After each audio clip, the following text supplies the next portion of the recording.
Yes, sir. Questions? Okay. Yeah. Question. Okay, so we were creating two accounts, right, in the Azure Active Directory. One is our Microsoft account, and Yep. then the other one is the Cloud Admin account. Yep. Okay, so the Cloud Admin account we created is mainly to connect using the AD Connect to synchronize the users. Yes, exactly. That's the only purpose for the starter, but then you can do all the tasks from there as well because it is a cloud administrator, right? But the main thing, we cannot use a regular Microsoft account to then yeah, this is the account to manage everything in the cloud as well. But the first thing, without that cloud account, we cannot even connect. Azure ADC, we cannot even make connection. Okay, and then the other question is the GoDaddy website we created just for testing purpose, right? Yeah. In the actual working real environment, we don't need that because we already have We need our that. own domain, and we are actually connected. No, that happens in the actual environment. That if they have a domain, any of the domain, so they would want to connect that to Azure. This is actually you have to do in the actual company environment as well. If they bought a package from AWS, which is Amazon Web Services, or Azure, the other cloud vendor, so you have to connect a domain there. That is actual what we do in the production environment. But That's why I put it here. But we already have a server, for example, NetPlus domain we created, right?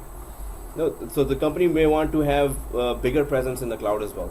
If they want to have official, whatever user accounts they create, those user accounts should have official company domain, like john@abc.com. Maybe ABC is the company name. So if the employees' accounts are created in the cloud, then they have to have official full username or FQDN of the username, right? And that full FQDN should be the official domain name. Official domain name will only come if you attach that domain from custom domain from the GoDaddy, you attach it or you host it on your Azure cloud. So this happens there. But the FQDN and everything is still on our local server and we were doing, right? No, so it is our environment, right? So according to our environment, we had nothing much to do. But in production environments, companies do that. So that's why I always included that in whenever we are synchronizing, we always attach the domain as well. Because in the Even company, though if a company has their own local domain with reverse lookup zone, FQDN, yeah, that's local. everything, Yeah, they still need to have yeah, a custom domain. yeah. So suppose you don't have custom domain, what will happen? Your employees will be John at then whatever account you created to or you used to create the whole thing. Suppose we created a Hotmail account or Live account or Gmail account, john@gmail.onmicrosoft.com. That will be their full username or FQDN, right? So this means that on Microsoft, if they make any communication with anyone else from the cloud, suppose they are in a meeting, they can only connect to the cloud, and from there they want to talk to some other guy or send email. So it will be coming from .onmicrosoft. So .onmicrosoft is a free domain. So nobody will take it seriously or take that employee seriously. That he's emailing me from a free domain. Maybe some hacker is emailing me. So if he's emailing from john@abc.com, which is the actual company name, so then it will be a legitimate communication. They will think that okay, it's an employee of a legit company that emailed me. So that domain is always the only way they can be able to identify this user is Yes. legit yeah. by using a web. Exactly. And if user wants to make, it's not only communication. There are, I showed you that there are so many applications there that companies can buy a license for, right? There were so many other applications. There were so many SQL Server or Salesforce, or there are many other applications, right? When they get connected to, when they buy a license for that, so they still would require, when you're registering user to those third-party applications, you should register a user whose name is ending with the company official name, right? So suppose Salesforce.com is a company there. So if you buy a license, 5 licenses, so users, you will not register your users with the full name as ending with .onmicrosoft.com, which is a free domain, right? Again, in any third-party applications, you would need the usernames ending with the actual company domain name. So Salesforce.com, when you go john@abc.com is logging into Salesforce.com third-party application. So in the records also, in the auditing also, they will know that it is no user with on Microsoft.com ending domain. It is our official employee who used this third-party domain as well. So this is the first step. You have to, if you buy a package, Azure or AWS, first thing you do is get a domain hosted here. Get your hosted as a tenant. We call it tenant actually. So this means that you have connected your domain, and then connect all your users or whatever users you create. Your users must be ending with the proper domain name, so it should be official for the third-party applications there, as well as whoever they initiate communication with. So they will all know that this is an official communication. It's not ending with .on Microsoft, which everyone knows is a 30-day free trial. So anyone can hack the company and just, oh, I am that John, and it's ending with .on or on Microsoft.com. So there are many uses of having the custom domain added. So companies must do it if they want to do official business through cloud. They must have a custom domain there, and they will make you do it. If you join a company and they didn't have cloud presence, in fact you will be convincing them that, hey, your domain name right now in the cloud, if you don't want to communicate outside from the cloud, then you don't need it. But if you want to communicate outside from the cloud, you need a tenant. And always companies, when they are creating a cloud, they will communicate outside. There are so many applications there that they would want subscription with. Slowly, then they will start communication outside, and at that time you need a proper name. And on Microsoft will remain for 30 days. So on the work environment, where actually we buy this custom domain? Like, is it still Yes. from GoDaddy or is it from some other? Well, it could be from anyone, but it's easier from GoDaddy. In fact, one of my Humber students, his company was thinking during those times that to get how to buy that. So he was learning all there in the class. Then he implemented the whole thing, and the company's requirements, which the company asked from Microsoft guys, that okay, we are purchasing cloud. What do we do? So Microsoft guys says, okay, first buy a domain, and they preferred GoDaddy as well. And because in Microsoft, some of the documents they say, okay, we have collaboration with GoDaddy, so we will automatically create those records in GoDaddy DNS manager. So they Microsoft preferred that you go for that GoDaddy site. But if you ask Microsoft that, hey, I'll get a cloud, but what do I do? First thing they will say, get a domain and host it there. That's the first thing they will do. So that's why we did that too. That's why I made you buy for 1 year. And for every class, I do that. Every 7410 class, we do that. We buy the domain. So every student has a domain now. Well, but it is important production wise. In 2 of the contracts I had to do that, and in many other contracts I saw that somebody had already done that, right? So it's something you cannot go without. Mostly clouds are for file servers or no. So are we going to have some experiments on how to Clouds are put for files in the cloud? Okay, so there is a enterprise application called SharePoint. Okay, that's That application is specially for sharing documents and collaboration between the companies. Suppose you have a project and you have a team, and team has to work with another team outside the company. So SharePoint is a very complicated application, but it starts with the collaboration. You get your own team site, and then you start sharing documents there. That SharePoint is first you have to work on your PC, then you have to copy over there.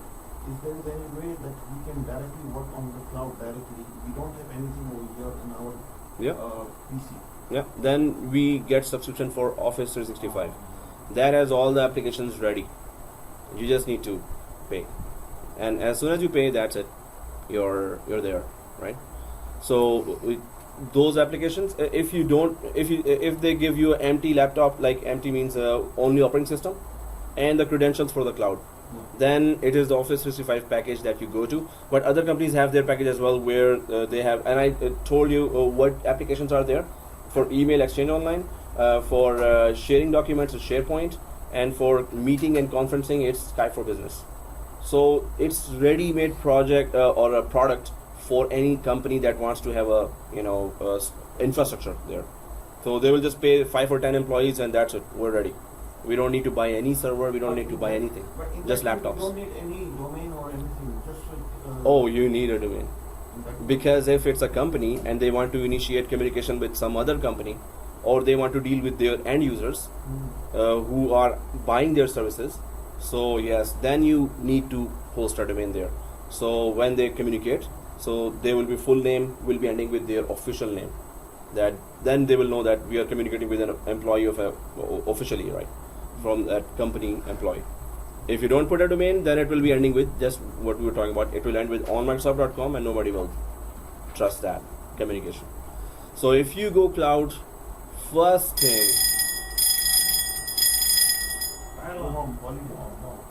Holiday? Hey, okay. So that's the end of this class. Let's just go. No, this was, come on guys. Let's resume, and we have few more weeks to end this course. Few more weeks? Classes, okay. So few more classes. And 410, right? Yeah. Okay, So we had gone for many topics here, and some are still left. So have we started all 3 machines? all 3? Okay, all 2. No, we have all 3, right? So 1, server 2, and Windows 8. Yeah. So let's start all 3 machines there. Login from only netadmin.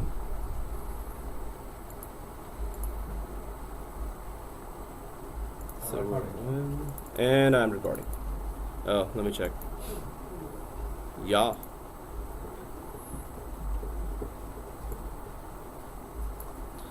And once we start all 3 machines, let's go for the remaining topics. The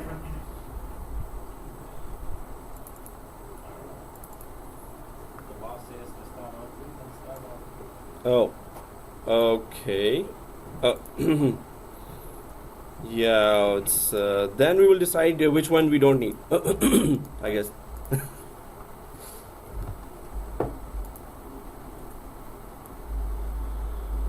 All right. So the topic. Let's just go quickly to topic here. So our leader is absent, I guess. And so we did IFM, monitoring, nick teaming. Oh, there's. We do nick teaming. Right? We did. No, what is nickname? Oh, okay. We'll do that. No, can you go back? Let me see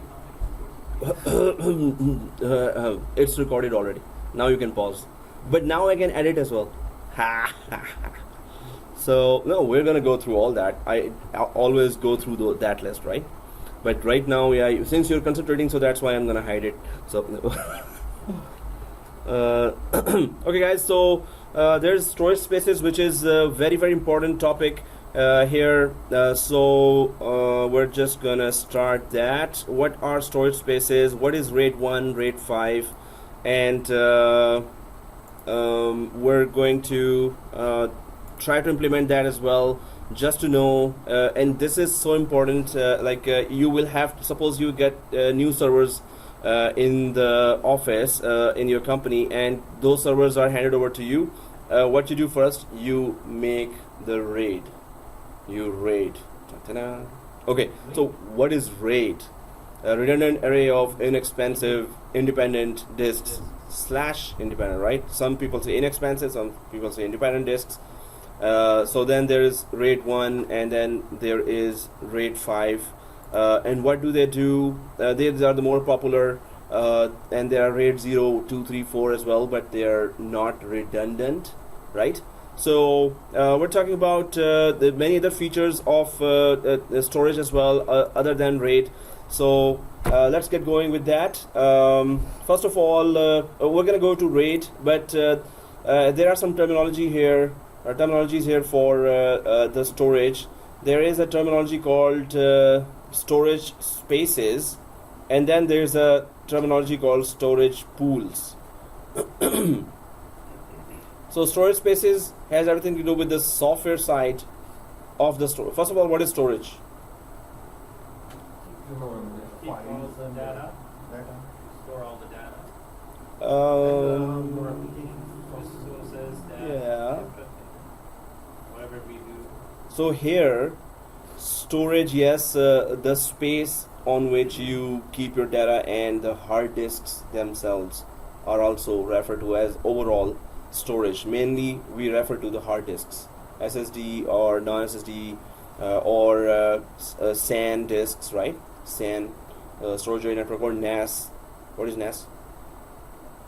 Network. Attached what? Network attached storage. So there is SAN, there is NAS. We talked about the difference between them before as well. We're going to talk again. But the two terminologies here are storage spaces and storage pools. And what's the difference? Storage pools is all about once you get physical disks there in for your server, so you group them together into a pool. So suppose you got 10 disks. You bought 10 disks, right? 5 of them are HDD or magnetic disks, and 5 of them are SSD, right? So when you group together the disks in, when you group them together, physical disks, it is called storage pool. Storage pool is all about grouping together physical disks. Storage spaces means what you build on top of that. So suppose there are 10 disks, you create, and each disk is 1 terabyte, right? So you create 10 terabyte one big volume on top of that, and volume means that you're going to format it with NTFS and you start storing data on that, right? So that is called storage spaces. Again, storage pool is grouping of physical disks. Storage spaces is then how many partitions or volumes you create on top of that group or on top of that pool. So storage spaces has everything to do with the software side of storage. Storage pool has everything to do with the hardware side of the storage, right? So grouping together the disk is storage pool. So we're going to create one pool, maybe accounts pool, because the disks will be hosting data for accounts department, right? Maybe it's that. Or so storage pool and then storage spaces. So if I give an example here by putting a diagram here. So if we have one physical server here, so we put 3 disks here, suppose 3 disks, and they are both all 1 terabyte. So we group them together into storage pool. So suppose you don't want to group, it's okay, you don't have to group them together, but if you group them together, you can use every disk space collectively, right? So these are all, suppose 1 terabyte. TNB, oh, that's a new one. So TB and okay, 1 terabyte. Now once you group them together, now you can use them any way you want. And how can you use them any way you want? You can create, suppose suppose here you can create 2 terabyte one volume and 1 terabyte. So this will be C drive. This will be considered C drive. This will be considered D drive or E drive, or D drive, but there's always a DVD-ROM. So or you can create any way you want, right? So whatever software side you want it to happen, whatever space you want in one big volume, you can create one big volume, or you can create 3 volumes, 1 terabyte each, C, D, and E partitions, right? So whatever you do on top of the pool is called storage spaces. Whatever you do with the physical disks is called storage pools, right? So if I go here in green, so that green is storage spaces. So this means how did you use that whole capacity of a disk which was grouped in storage pools, right? So here, storage pools. So storage pool.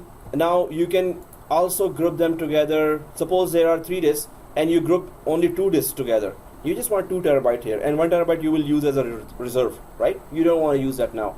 You can group them also as you want. I just want to use out of 10 5 disks for now. So I'll just create a one storage pool which is a group of 5 disks only, right? So storage pool, just grouping the disks together for the usage of the capacity there. however one to use. Yeah. It will be shown in one drive only. If you are merging 5 disks together, Yes. it will be one drive. So if you create one full partition like this one, Yeah. yes, it will appear as we just have one drive. While below we have actually 3 drives or 5 drives or 10 drives. So if you insert the disk in the slot, Yeah. it creates the drives by itself. C, Exactly. D, E. But if you want to merge all of them and you can make one drive. Exactly. If you group them together, then you can use it as one space total, collectively. So that's the benefit of that. But also there's another benefit. Not only that you can create space, not only that we can use the capacity of all the drives collectively, but collective, okay, seriously, it's grammar training as well. So not only that we can use capacity of all the drives collectively, but what's the second benefit of this grouping? Can you guess? I said the name in the start of the this topic, and that name has Volumes? yeah, we can increase the size, we can decrease the size, we can shrink the size, we can do, but there's one more thing we can do with the collective group, the grouping of the disk. That one says redundancy. Yes, exactly. That one. Okay. Yeah. That one. Okay. Redundancy. Mr. Tharun said redundancy. So what is redundancy, guys? What do you mean by redundancy? Oh, come on, you know that, man. So let's try that, but I'm coming to you at the last. Yes, sir. Anyone else? What is redundancy? Failover. Yes. Fault tolerance. For example, this happens and this If happens. one disk and fails, the other disk, we have other disks to actually retrieve the data retrieve the data. or Start using. start using. Start using. It depends on the rate, right? We create or restore the data. Restore. Yes, we can say all those. The main thing we're saying, yes, we're saying take over. Okay, exactly. What you're trying to say is that suppose there's an operating system on top of it, we can retrieve that operating system. Or suppose there are 2 disks, one disk went down. There was operating system on top of that, Windows 7 and MS Office. So one disk went down. Now what will happen? We will lose, it will stop functioning, right? But both the disks had Windows 7, right? Right? Is Huh? it? Now I'm asking you a question before. It should be ready at the same time. So- I have one operating system over here and second is here. No, that's a trap. Yeah, you're right. Yeah. So So one is not working, the other one is have operating system already, or it will migrate all the system to another disk and it will start. Yeah, we need information first. yeah, so that's what I was trying to extract, that who knows how much, right? Other than Tarun, You're asking a question without giving us proper information. Yeah, so I could extract who knows one what. disk fails down. What does the 2 disk have? We want to know that. RAID Then we 1. can give you right No, information. when we're talking redundancy, the only answer I'm expecting is Yeah. if one disk goes down, the operating system will have no effect on that. It will keep on running. When we talk about redundancy, it's always about that it can bear the loss of one disk, always. And what does that mean? Practically what will happen? You're working, and your one disk went down, and there error popping up. Okay, one disk down, but still you will keep on working. It will not take down, operating system will not shut down, or any application will not be corrupted. It is as if nothing happened. But you should be racing to make available the alternate disk. So if you have a spare disk, just put it now, take it out, put it in, and it will, while you're working, it will synchronize the whole data to the new disk. So your work never gets disrupted So if it's a RAID. fault tolerance. We can say it's fault tolerance. Exactly, it is fault tolerance actually. It's fault tolerance. Redundancy. When we talk about redundancy, the work keeps on going. It's not like retrieving something from somewhere. So we cannot say those words that, oh, it is going to restore. Yes, we can say, but first we have to say that nothing will be disrupted. Then whatever goes, what goes here. So now, Means every minute it's doing the backup. so as soon as, so again I will start that. So we have two disks here, and operating system is there, MS Office is there, and you're working. One disk goes down, so you will keep on working, and there will be no disruption at all, other than the error may pop up, and that will pop up for the administrator, not for the end user, right? But as soon this is a race against time. It is buying you time that one disk is down, and I'm still working right now. So please get that other spare disk, put it, and it will start synchronizing right away. Whatever this disk has information, it's going to start telling the other disk, hey, this is the information I have, get a copy there as well. So continuously both disks are working 24 hours. Yes. One, if it is working. Okay. Second is synchronizing the whole differences, all changes, all increments there. Okay, I have a question. Exactly. That is fault tolerance. Exactly. It will tolerate the fault.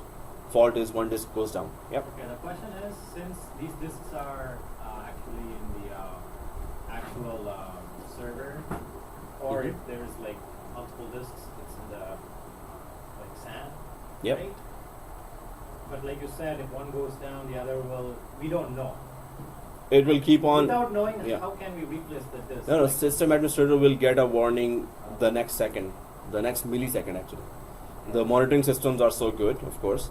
So at once alarms will go to the, so I'm talking about the end user. End users are connected to that server, right? And there are 500 end users connected, and they are opening, closing their file, they're working on the file, then they are saving it. And one disk goes down out of, suppose there were just two disks, and both disks were 5 terabyte each, right? So whole one disk goes down, but it was in a redundant configuration. So end users will keep on working. They have no idea that we lost one disk. But administrator will get it, and administrator will be actually running. So admin take out the disk and put the second disk. It will start synchronization process.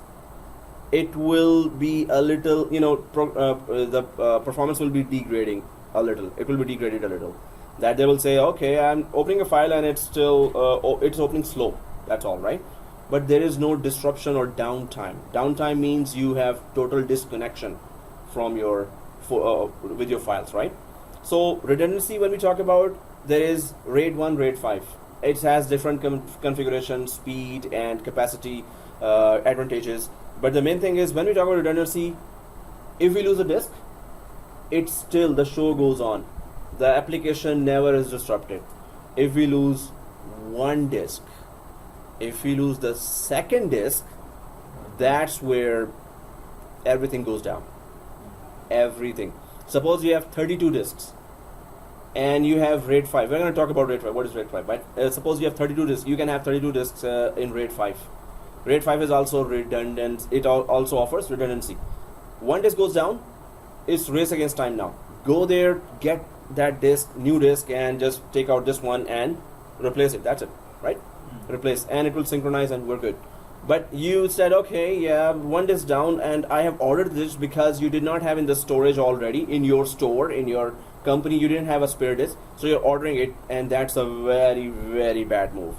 You must have a spare disk for, 5 or 6 spare disks for those servers, and they should be compatible, right? So if you're ordering, okay, in 1 week, and you're counting on, you're taking a very big risk of second, no other disk will go down. It's okay. It's been 3 years. After 3 years, one disk went down. So it's not like another disk will go down. We never know, right? Second disk goes down, everything is gone. Even if it's 32 disks, right? So only the scenario you have only 2 disks. If you have 5, then it's okay. we have 5. It still can tolerate the loss of only one disk. We have 32 disks connected. It will only tolerate the loss of one disk. And second disk, everything gone. So it is buying you time. Get it already. But now Windows 2012, it's not now, it's like 5 years ago.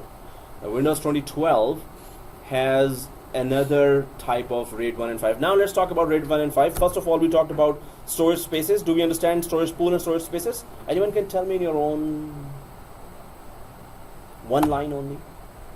Storage spaces is this, pool yeah? is like multiple disks, pretty much. Yeah, but what is the, much better wordings that explains it? One line, one correct line actually. So So it is wrong. It's not. Yeah, one line could be, oh, there's pizza across the street. That's one line as well. So one correct line.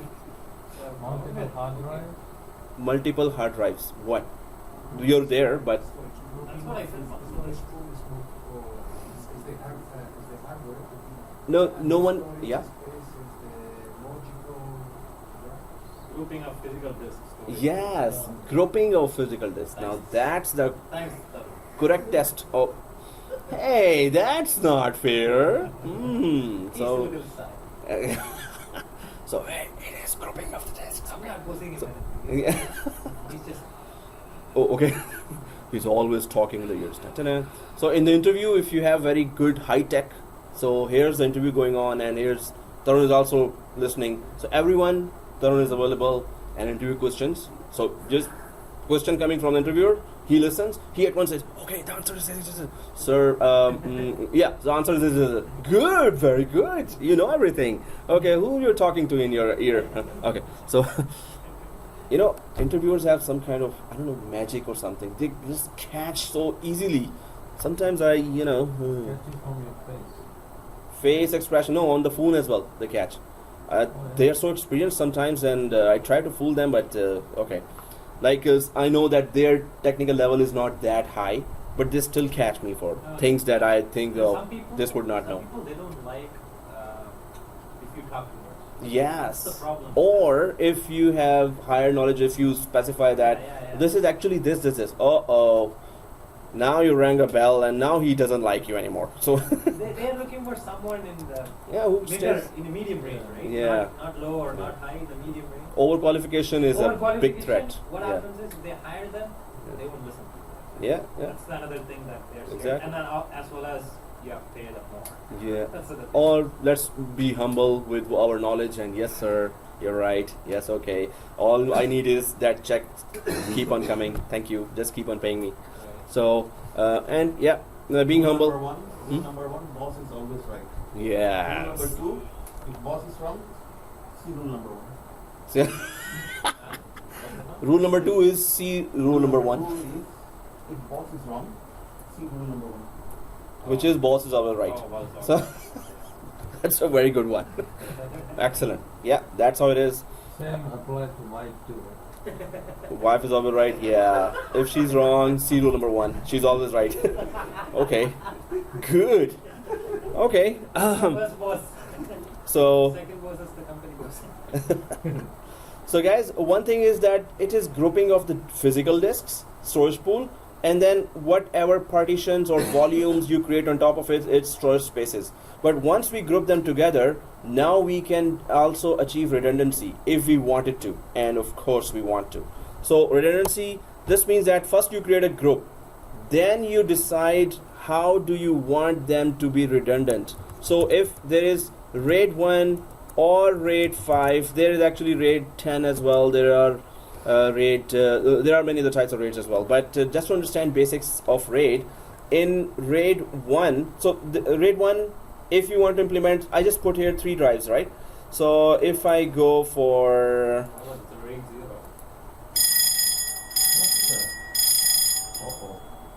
that was 3 times. Is that trouble? No, it's not continuous still. Yeah, that's really annoying. Well, it's supposed to be annoying. No, they are testing. Pretty No, sure. nobody's testing. That's what I heard. Really? I Yeah. don't want to die today. I want to go home. Oh, tomorrow's okay. What does that mean, die today? This means Yeah. tomorrow you want to Tomorrow die. you're But available to die? yeah, tomorrow. Oh, that's not good. That's not good. This is actually like a danger area, right? The way we are sitting in. Resuming. So here, RAID 1, RAID 5. So not only we can just make a storage pool. I was about to create that, and the bell rang again. So class over. No. So here, suppose I create more drives here, and they're all 1 terabyte. That's for, maybe there could be other sizes as well. Or just pretending. So now, what is redundancy and how RAID 1 and RAID 5 really work? What is RAID 0, RAID 2, 3, 4? They are different, but they are not redundant. They may have different capacities.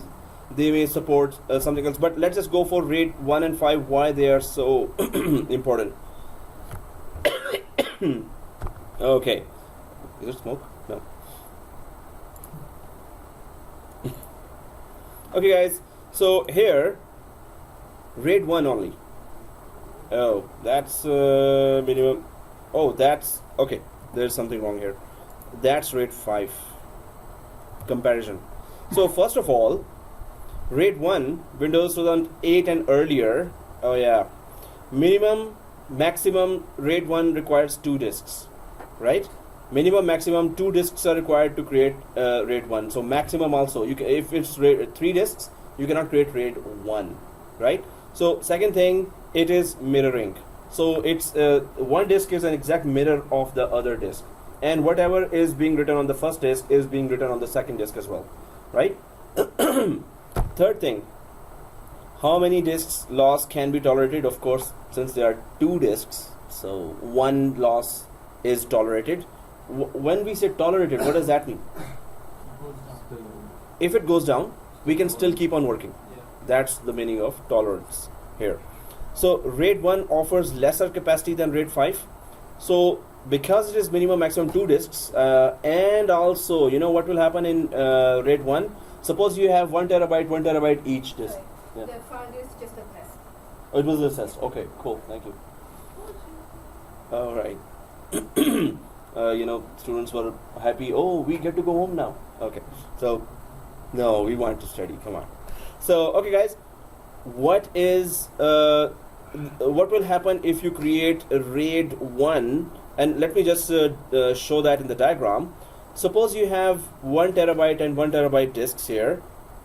In fact, it's gonna be a little mix up, so I'll just create just for RAID 1. So RAID 1, we have 2 disks here, and that's all we have. So what will happen when there is, first of all, it says that there is lesser capacity. How do we know that? What will happen? Will it be, suppose we have 2 1 terabyte disks, but will it be the total size after you create RAID 1 on top of that? Will it be total 2 terabyte? No. 1 only. Why? Because it's copy.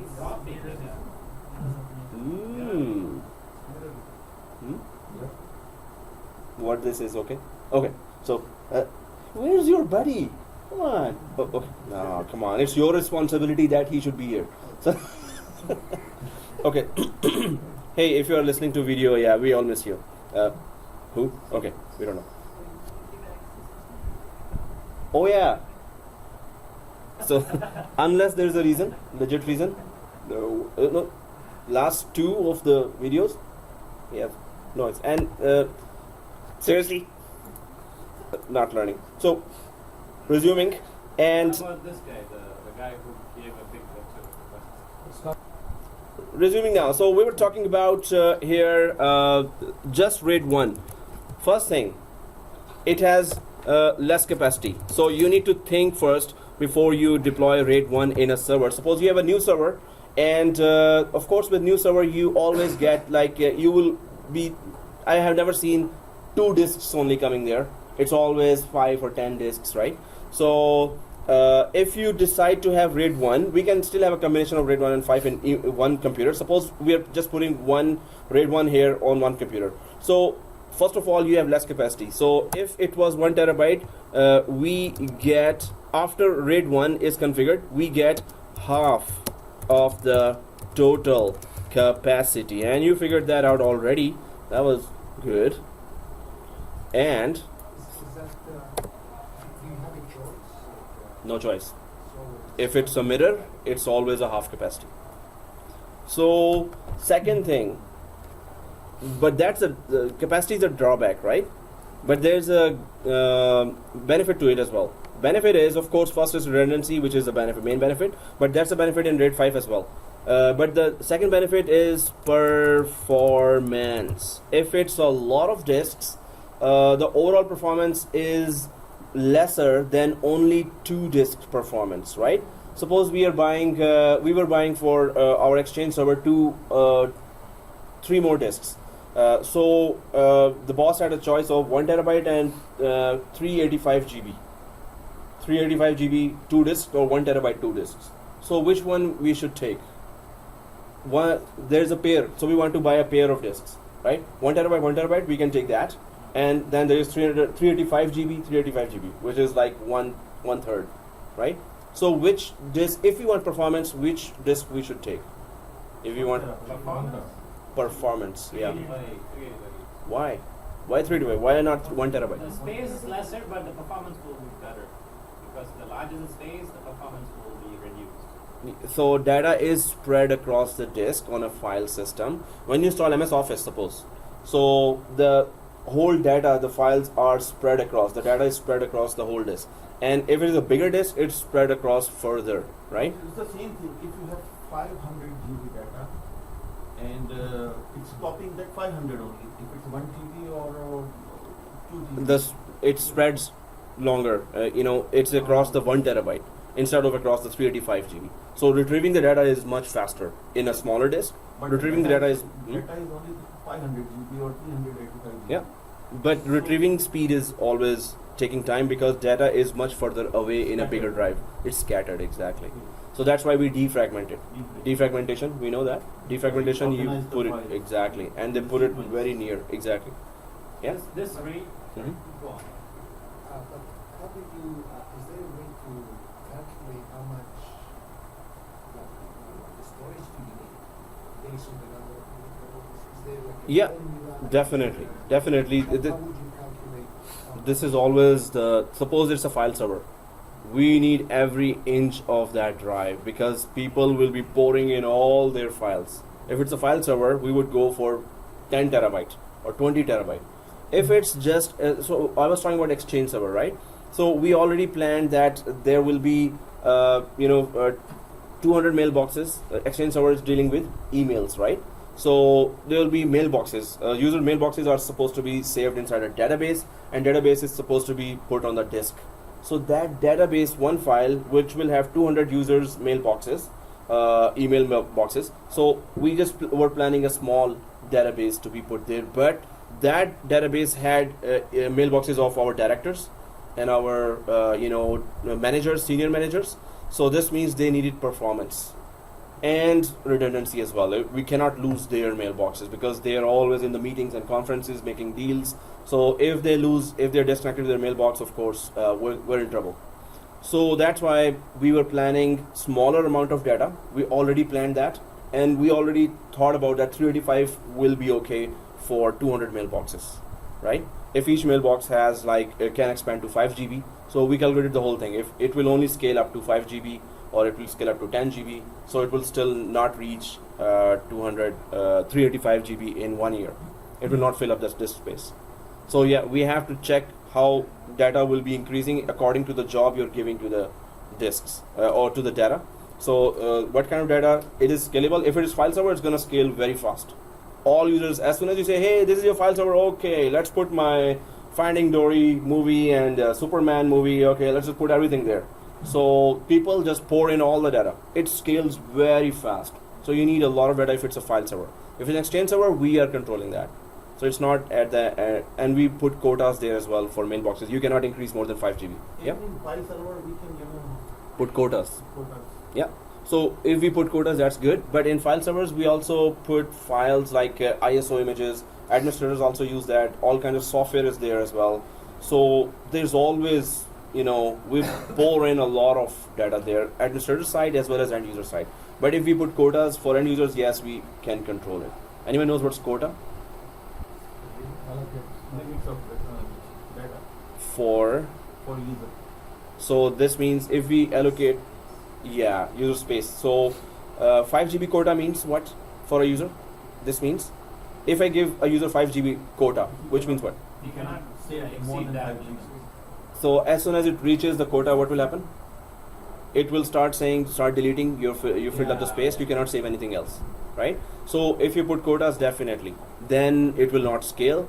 But according to the task of the server, some data still expand, and in some places data will not expand that much according to the type of enterprise application we are installing. So we have to plan that, and planning is always 60% is supposed to be planning, so we don't get into any trouble later, right?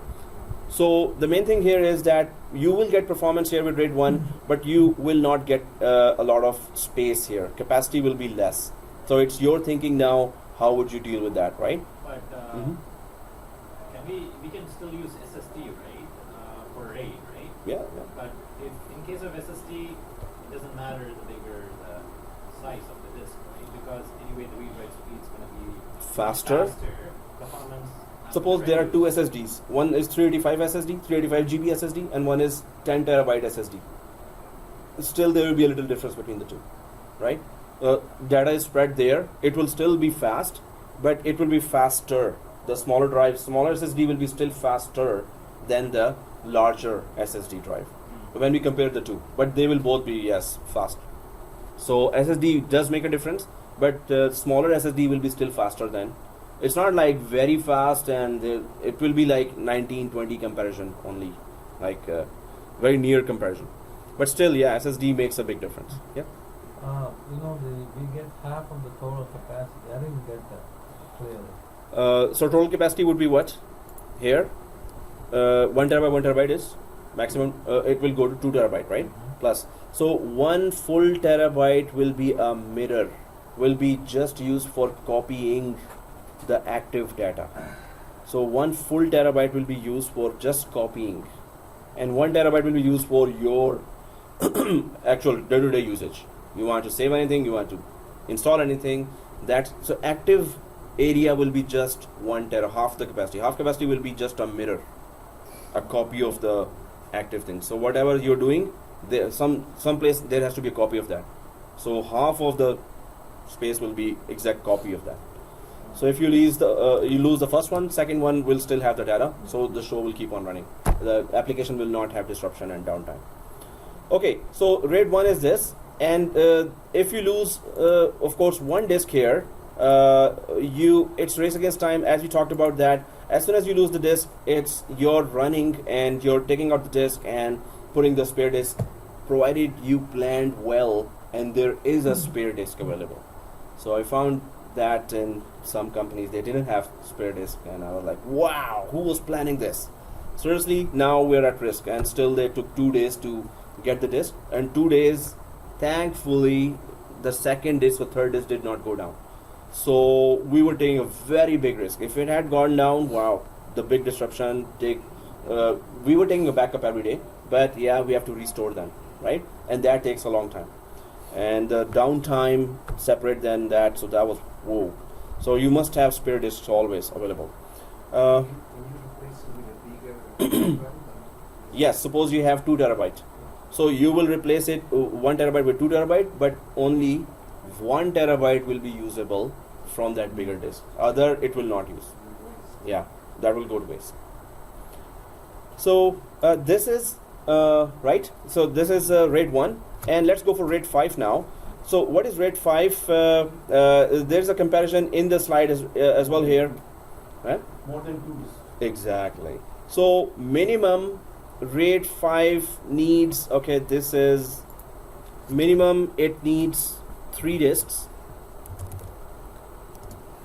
and so before or till Win 2008 it needed 3 disks, and Win 2012 onwards it also supports it will support onwards, it will support minimum 5 disks, and I'll explain you what I'm talking about now. 5 disks. Sorry, 7 disks. Okay, so I'll explain what I'm talking about here. Minimum and 3, 4, 7. Yeah, minimum 3 disks here, and onward it will support minimum 7 disks. And what does that mean? So and why do I put here mirroring? So RAID 5 Windows 2012. So it's not mirroring, it's called stripe set with parity. Stripe set with parity. Now first of all, let me just create a diagram for that as well. So we understand that RAID 1 minimum 2, maximum 2, and here because it's a separate diagram, till Windows 2012 you can have 2 types of RAID 1 as well. RAID 1 now is two types. Until 2012, until 2008 and 2012 Windows, you can have minimum of one disk and maximum of minimum of two disks and maximum of two disks, right? So now they have changed, and that's a very cool thing they have introduced here. Before it was minimum, maximum two disks. Now from 2012, we can have minimum of 5 disks, minimum and maximum of 5 disks, minimum slash maximum of 5 disks. What does that mean? So before it was minimum and maximum 2 disks, right? So what does that mean? First, we can tolerate the loss of, yes, and now you're getting there. If we have 5 disks minimum maximum, we can tolerate the loss of 2 disks here. That's very good feature here that has been introduced in 2012 onwards. So before it was minimum maximum 2 disks, we can lose 1 disk and still work. Now we can lose 2 disks and we can still work. That's very good. And 4 disks we can lose. Still we can work on 1 disk. no, in 5 disks we can afford to lose 2 disks now. And we're going to check how. I'm talking still we can work on 1 disk now. Oh yeah, we can still work on 3 disks out of 5, right? But the workable disk is 1 only, right? In stripe set parity, Yeah. it's not half capacity. In RAID 5, it's not half capacity. In RAID 1, it is half capacity. So because we're talking about RAID 1, so you're right. Yeah, we can just work. Workable disk is 1. Yeah. I'm just following the formula. Exactly, you're right. Because I thought that it was RAID 5 also I'm talking about. So yes, RAID 1, if it is 2 disks, you can lose 1 disk. RAID 1, if you lose within 5 disks, if you lose 2 disks here, you can still work. So that's the thing. Older RAID 1, you can lose 1 disk. Newer RAID 1, you can lose 2 disks and still keep on working. But if you want to have 2 disk loss tolerance, then how many minimum you need? How many minimum disks you need? 5. If you want to tolerate 2 disks, so 1 disk gone down, okay, I'm ordering that, another disk went down, you're still working even after. 3rd disk goes down, now you lose everything, right? So you can lose from Windows 2012 it was introduced that you can, if you have minimum 5 disks, you can lose 2 disks and still keep on working. So do we understand this, right? Okay, so I have a question. We are just focusing on the server. It's nothing to do with SAN, right? on SAN also they have RAID for all their ones or remote disks. On SAN they have RAID. Without RAID, they can't survive. Anywhere when you talk about disks, you must have RAIDs on the server side. On the client side, nobody cares, right? So, if they link the server to SAN, even if you say you have RAID 1, if SAN is mirroring there too, right? You lose 2 disks there in RAID 1, SAN will take over or not? Now, if we lose older RAID 1 minimum and maximum 2 disks, right? If 1 disk goes down, what will happen? That is the show will still keep on working, right? But SAN guys, SAN administrators are separately hired. They only take care of SAN problems. So they will be on top of it, or at once they will replace that. Or now there's a new thing that you put 1 extra disk that is already inserted, but it is there as a standby disk. As soon as 1 disk goes down, the 2nd disk is already milliseconds. It's just synchronizing with that. So you already put spare disk there inside instead of running to the store and getting it, right? So spare disk, this is also a very cool feature. You may be having 4 spare disks there. That any set of, and SAN is all about disks, rows of disks, and maybe there are 500 disks. So maybe you put 10 spare disks there. That any one of the set loses 1 disk, 1 spare disk will kick in, and you will keep on replacing, adding more spare disks whenever you want. So you're already covered. If one disk goes down, spare disk will activate right away, which is already inserted as well, right? So it is much advanced than that. So they take care of, and especially in SAN they need RAID, especially. So, but every server without RAID you cannot even configure it. I mean, you're not allowed to configure. You must configure it with RAID, the disks. Then the company might, then they will take the backups then.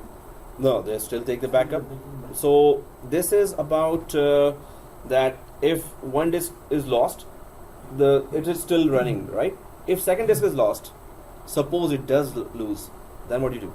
Then only you're dependent on backups. So backup, no matter how much high availability you have, you always take a backup, always, right? So okay guys, here so this is just RAID 1. We're talking about the new RAID 1. I will just put it here. This is the old one. I'll just put it old, and this is new. So we must know that new RAID 1 was introduced in 2012, where if you have minimum 5 disks, you can lose 2 disks and still work, right? So if we go for RAID 5, once we know that, we're going to start or we could just start RAID 1 and test it and then talk about RAID 5. What is the reason to, in Windows 2012, what is the reason to keep RAID 1? Why Keeping? Yeah, why they don't just use RAID 1? No, so it's up to us. Both features are available. And suppose some companies don't have that extra drives purchasing power, or they don't want to spend money on that. So they still have. So for newer RAID 1, they will have to purchase 5 disks. They don't want to. So they will say, oh, where's the old feature? So there's that backward compatibility and, saving our money. So here, now if we go for RAID 5, So, Yeah. if that's the case, if the cost is the factor, then if the company is using Windows 2012, they can still use 2 disks. yeah, Okay. older RAID is supported still. And now we're going to try to just implement that. So if there is RAID 5 here, like this, now you have a lot of disks here, right? So first you're gonna create a storage pool of that. We're gonna group them together. But now, I could not.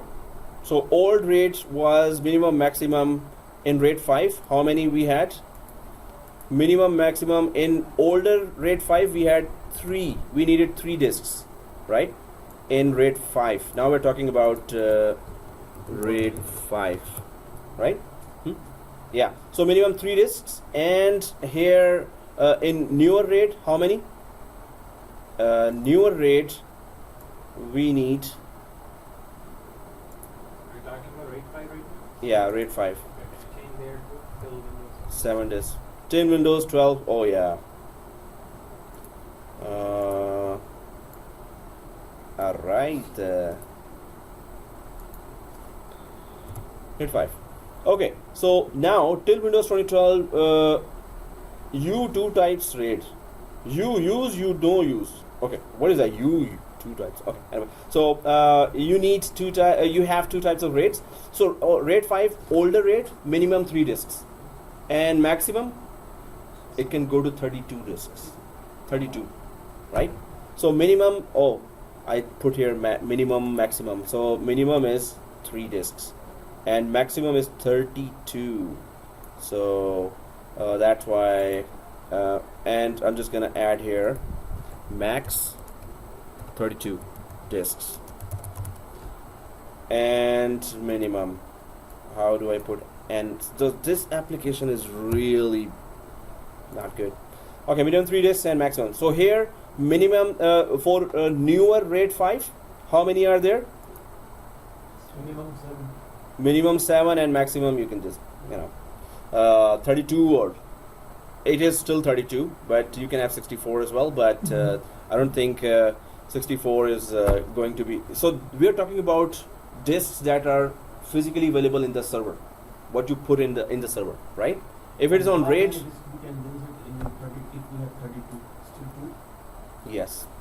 In older RAID, or in older RAID 5 now, older RAID 5, you can still lose. You can only lose 1 disk. Suppose you have 3 disks or 32 disks. Only 1 disk. Suppose you have 32 disks. If you lose second disk, while one is already lost, second is also lost. The whole 32 disk will go down. All data is gone. So that we have to really understand that if it is 32, that doesn't mean that we can lose 5 or 10 or 20 disks and still our data, right? It's just 1 disk you can lose in 32 as well. For older RAID 5 and newer RAID 5, we can lose 2 disks. If we lost 3 disks from 32, the whole thing is gone, right? So here it's not maximum 7 disks. So I'll just remove max here as well. Max can be 32s as well, because your server capacity, it depends on server capacity. You may not have seen a big server that has 64 disks. 32 is also not easy to put there. So you must have RAID controller cards there, then you must have a bigger server, big size there, then you put 32 disks. But 64 I didn't hear or seen that. Maybe there are, but I don't know. Maybe Russia made them. Russia always makes very, very big things. Okay, bad joke. So 32. So this also goes to 32, because whatever your server capacity it can go up to that, right? So now we understand that RAID 5, but what's the difference between RAID 5 and RAID 1? First is that RAID 5 offers lot of capacity. So you might want to think with that, oh, I need redundancy with capacity. If you need redundancy but capacity is not a big deal, go for RAID 1. But you need capacity as well, go for RAID 5 with redundancy. Redundancy is still either 1 disk loss or 2 disk loss, whatever you want to implement, right? So this is how you will make a decision, oh, which RAID I want to use with redundancy, right? So offers a lot of capacity, and performance is a bit, it's still good performance, a bit lesser than RAID 1, but it's not that it's very less performance and RAID 1 is very high performance. Just comparatively lesser than RAID 1, but you get capacity here.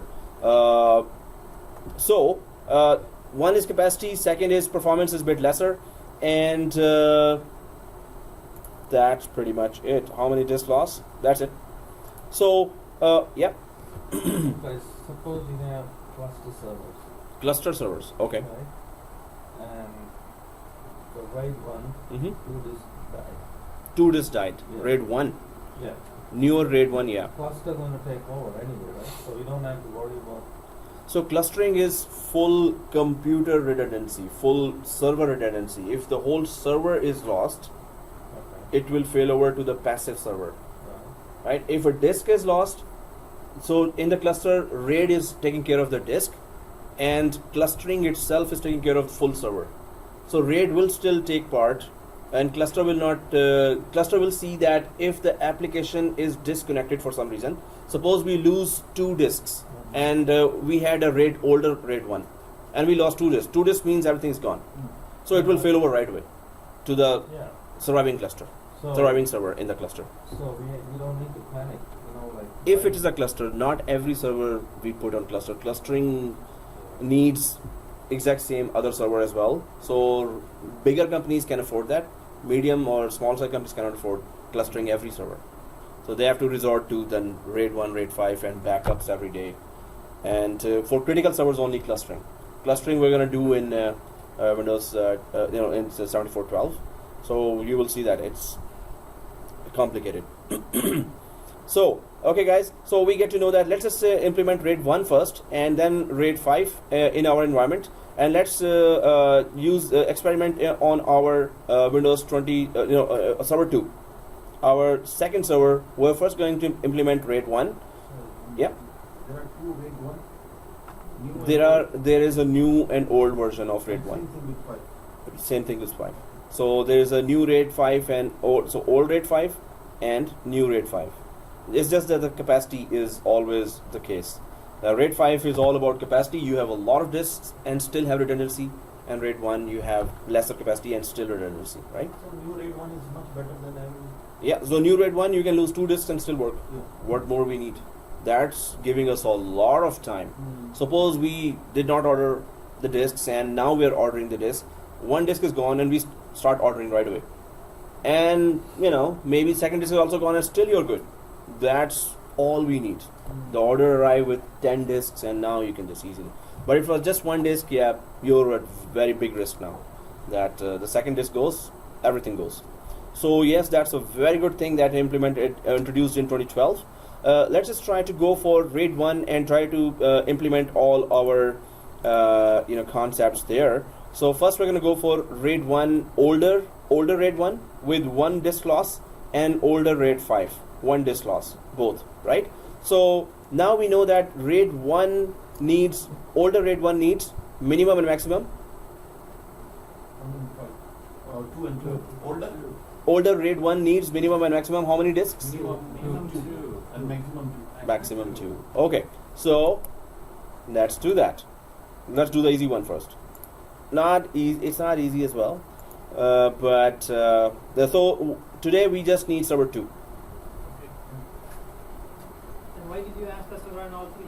Because I was still thinking at that time, do I need to introduce some other? I always think of customizing the labs. So till now, yeah, it's just server 2. Maybe we need it. Server 1, of course, is always there because of AAA. We need authentication always, right? So, but Windows 8 we don't need, right? So I powered off the server 1. And you said AAA. server 2, and I have all. AAA, without AAA we cannot survive. We're breathing AAA, authentication, authorization, right? So okay, guys. So have you all logged in from server 2? Although what we do today is only RAID, but there are many other features we need to test. And once we're good in storage, so that's a very important portion of maintenance of the servers. So server 1 and 2 are ready, right? And Windows 8 is shut down. Done. So once we log in server 2, for RAID 1, older RAID 1, we need 2 disks. So let's add 2 extra disks here. 60 GB each. So I'm just gonna go to server 2 now. Everyone server 2? Right click. Yeah, settings. And disk. So already I can see. Hey, do we already have 2 disks here? Yeah. We already have 2 disks, right? Did we use the second disk for anything? Yeah, we use for differencing disk now. Differencing, No. or we were using for passover disk. Pass through. Pass-through. Passover, huh? That's a new technology Raj actually came up with. So that's good. We'll try to know what is that new technology you introduced just now. So okay. So pass-through disk. So guys, we already have 1 disk. We just want to add 1 more disk. So just add 1 more 60 GB here. So we're gonna just experiment on these 2. We're not gonna touch C drive because it has our dear operating system, and we don't want to lose that one, right? So 1 more 60 GB disk. So I'm just gonna click add here. Add, and if you see that prompt, just click no for username password. Just click no on that. It already is on hard disk, right? Next. Nothing here to change on SCSI. It is SCSI. Next. Create new virtual disk. Nothing to change here as well. Next. And it is 60 GB because the previous one is 60 GB. We are okay with that. Nothing to change here as well. Yep. Next. And done. Finish. That's the name of the disk. Second disk. Finito. Right? So everyone should be seeing 60 GB 2 disks here, other than the 100 GB we have. Is that okay? It looks like that, right? Yeah. Okay, let's press OK here. By the way, our leader has called. Oh, I'm extremely sorry for not making it today. Hey. That's it. I'm turning the video. Hey, Shoaib, if you're seeing that video, it's supposed to be a legit reason. So just not making it today is like, so maybe you're, sleeping. If I send him the video, he will listen to this. So that's a good one. Okay, guys. So there are 2 ways. There is an older way to format a disk, and there is a newer way to format a disk. You know why older and newer are there? Because Windows from Windows 2008 to Windows 2012, there were a lot of changes, interface changes, and a lot of changes were made there. So older way, let's just discover both, because if you join a company where there is Windows 2008, the older way will only be the choice for you. Then we're going to go for newer way as well, right? So we're going to understand both ways. So first, we need to see where are those disks. What happened to those disks, right? So we're going to go to, so everyone on server 2 and server manager, go to tools. Do you see computer management in the tools? Yeah. Computer management in the tools. Okay. So computer management.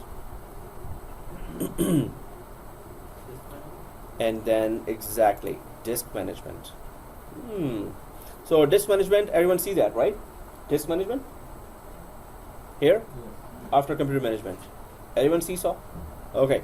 So now we see two disks here which are not configured. Do you see those black areas? Unallocated space. Unallocated space should be written here, and on the left side you see offline written there, and you see unknown written there, right? Unknown offline. So if you see those two disks, so right click on the disk 1 here, and do you see online option? Online. So first we have to make it online, bring it online. Don't go ahead of me because we're going to carefully configure it for RAID 1. We're making disk 2, right? Or disk 1? Disk. I'm right clicking on disk 1. So But, disk 1. The disk 1 is used for pass through. Yeah, it's okay. Doesn't matter. Okay. So online. Access denied. For online. So let's click online. I'm just gonna click online now, and yeah, it's okay. So as long as it is not showing offline, we are okay. So one disk 1 online, and if you right click anywhere after bringing it online like this, right click, you can see there is new simple volume, spanned volume, striped volume, mirrored volume, RAID 5 volume, right? So the first three are not redundant. They are just offering you expansion of disks, or those volumes can expand and shrink, and a lot of disks can be attached to those, but they are not redundant at all. If you lose any one disk from these volumes, you will lose everything. Even one disk you will lose everything if you have combined 3 disks in this. But that's why we're going for redundant volumes, which is mirrored volume and RAID 5 volume, right? But can you select the mirrored volume? No, because minimum requirement is 2 disks, right? Not 1. We made online only 1 disk. So let's put the second disk online, right? Once we put second disk, right click and click online. Now again right click here. Do we see that mirrored volume enabled? No. So this means we can still initialize that. So we can still, it says not initialized. Everyone sees that? Yeah. Not initialized. So right click and click initialize. We all see the initialize, right? So right click disk 1, initialize disk, click that, and it will ask this option. And it detects the second disk as well, right? So MBR is master boot record and GPT is GUID partition table. MBR, master boot record, helps the operating system to boot or start from the disk. It does not support more than 2 terabytes of disk. If nowadays it's like 2 terabytes is a common, 3 terabyte, 4 terabyte disks are here. So it's not going to support more than 2 terabytes. So that's why the other option is, oh, you have a much bigger disk than 2 terabyte, go for GPT, GUID partition table, right? Yep. I'm getting only disk 2. So did you not right click and put online disk 1? You have to put that. It's telling me Access denied? access denied. Whoa, that's strange. Yeah. Access denied? Login as admin, When you right click, But it okay, that's first time. same problem for him, but he added another disk. That's what I was gonna say later. So it's online and access denied. Yeah. Okay. So I'll just get rid of the first one. So I'll just go to settings here, and that's the first one, I suppose. Remove, and then I'll click add. No, hard disk, next, done. And that's the 2, but let's just check it out if that works. So online, yeah, we're good. Okay. So, okay guys. So, but it is. Hey, there was a clap here. Oh, Yeah. wow. But Tarun did it already. Oh. So, so that's good. What is the difference between initializing and formatting? Initialize is still to make disk usable. First, bring it online is also to start doing any configuration on that. If it is offline, you cannot do any configuration. Then after bringing online, initialize is you want to really make it usable as well. So first configuration step is initialize that as well. Initialize also means that you are deciding if it's a very big disk. Suppose it's a 5 terabyte each, 5 terabyte, 5 terabyte. So you cannot then select MBR. That's a master boot record that allows the operating system to boot from there. It has also many features. It's for the file system here, but GPT makes you it gives you latest features of disk and supports more than 2 terabyte disks. So initialize means which disk you have. You have bigger disk or smaller disk, right? I thought And initializing this by default all the data. no, that's for then you do formatting. That's the third stage. First you check what is the type of disk you're about to add there. So do we see 2 disks here?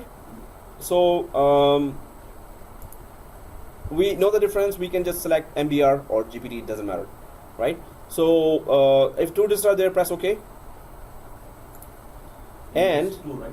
yeah, so you see both this now, right? Okay. So then we right click, and now do we see mirrored on the disk 1? When we right click, we all see mirrored, right? And Mr. Sajid also sees them. Okay, so great. So We chose MBR, right? yeah, Yeah. we chose MBR. Even if we have chosen GPT, it's still okay, doesn't matter. We can do that too. If you want GPT, if you have bigger drive, you have no option then to go for GPT, right? If you have lesser than 2 terabytes, then you can go for MBR. Okay guys, do you see numerated volume here? Do we all see that? Numerated volume? Okay. Oh yeah. So let's click that numerated volume, because now it detects that 2 disks have been made online and initialized. So it detects that, and then it enables the mirrored volume feature. So click that, mirrored volume. Click, and now this wizard starts. Everyone sees that? So next, now we can decide, because it's minimum maximum 2 disks. So the second disk is on the left side. Let's just click that and add. Click the left side disk and click add. Now because they are both 60 GB, so it should be total capacity of 120 GB. So why is it still showing 60 GB? It is 120, but that's how it shows.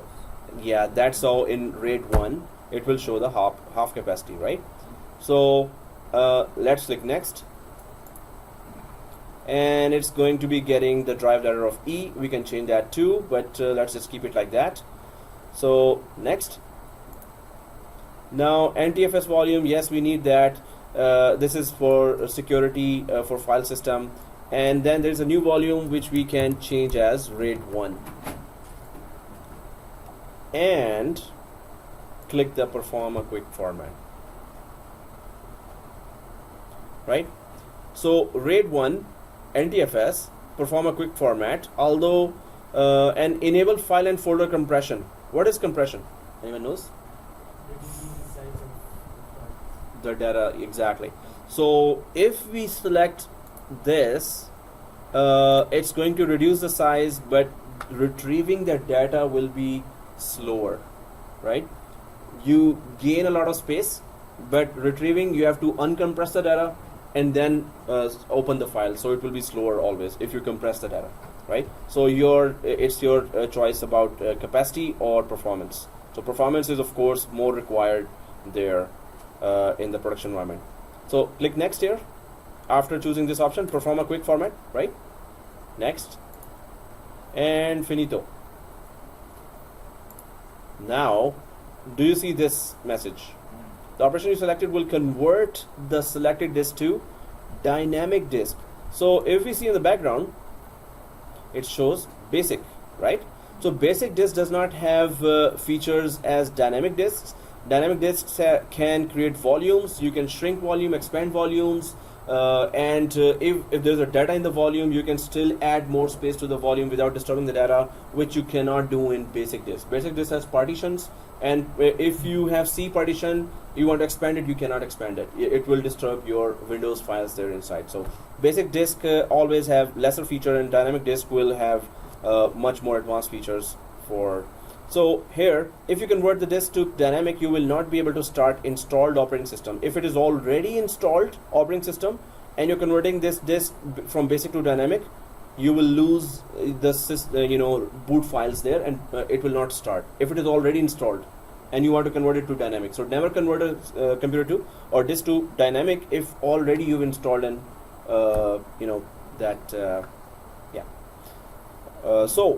you will not be able to start installed operating system from any volume on the disks except the current boot volume. Are you sure you want to continue?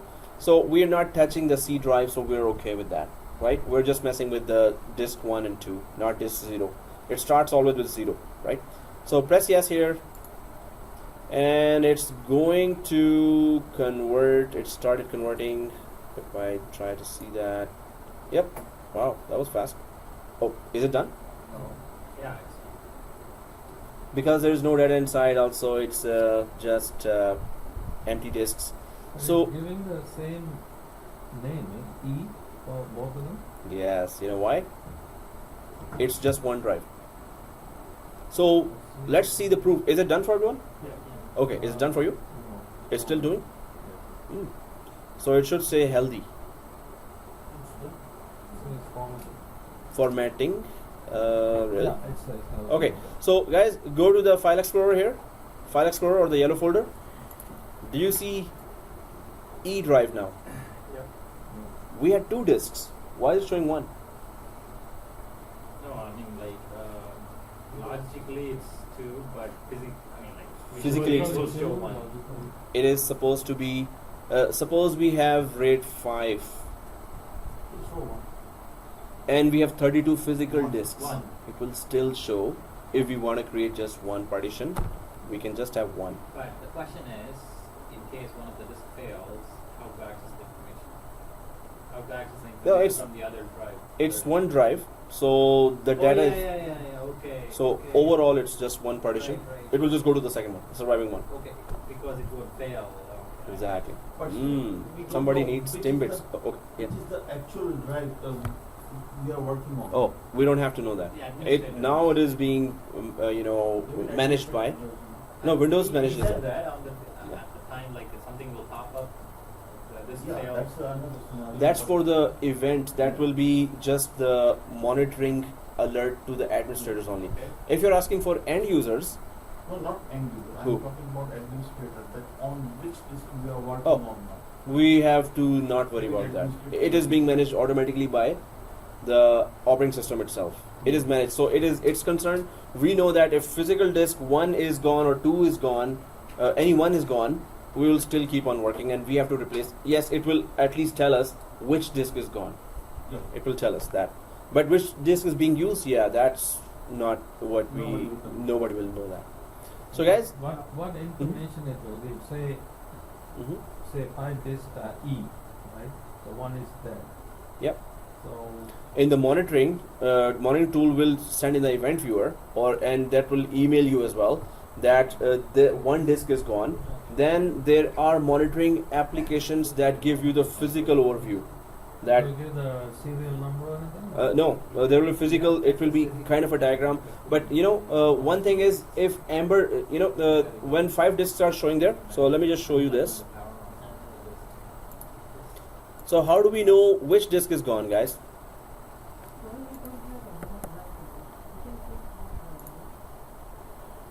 Sorry? Yep. Okay, hello Cloud Gurus and welcome to this section of the course. This section of the course we're going to cover off. Okay, yeah, so that was secret. We always learn. So always some video is running in front of me, always, right? So if we don't learn, we cannot teach or learn. Okay, so anyway, how, suppose there are 5 disks, one disk is, one disk is gone. How administrator knows that which disk is gone? First thing, yeah. Oh, okay, anyone? You know, it, Not it through a monitoring Monitoring tool. So one thing is that suppose it's HP servers, right? So if somebody's in the data center, that all the disks will be having a green light. There's always one Physically LED you can say, yeah. physically, and one would be amber light or red light. First thing is that. Second thing is monitoring tools are very advanced. So HP has its own management application, monitoring application that actually shows which exact number, which slot is showing amber light there. So if it's HP servers or Dell servers or any of the servers, they have they're very good state of the art. You know, they actually tell you which exact slot is there. But still, you have to physically go down and replace that. Yeah. So ultimately, you will have to go down and you see the amber light or red light. That's it. Replace the disk. So okay, guys. Here, oh well, if that's it, yeah, I was gonna search for actually diagram, but it's amber light, and that shows that it is gone, and that's the only disk you have to replace.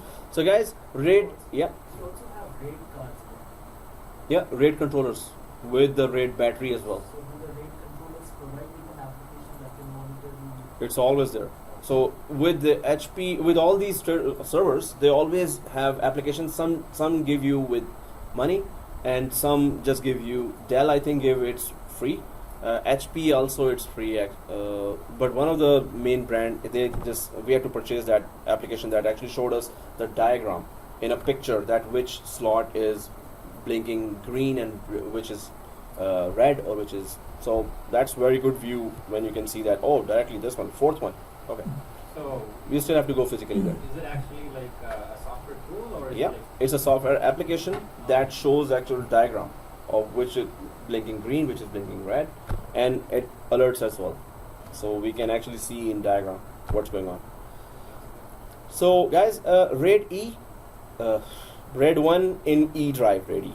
Okay, so double click that. Let's go inside and create a new folder called. So right click inside the drive and create a new folder called accounts.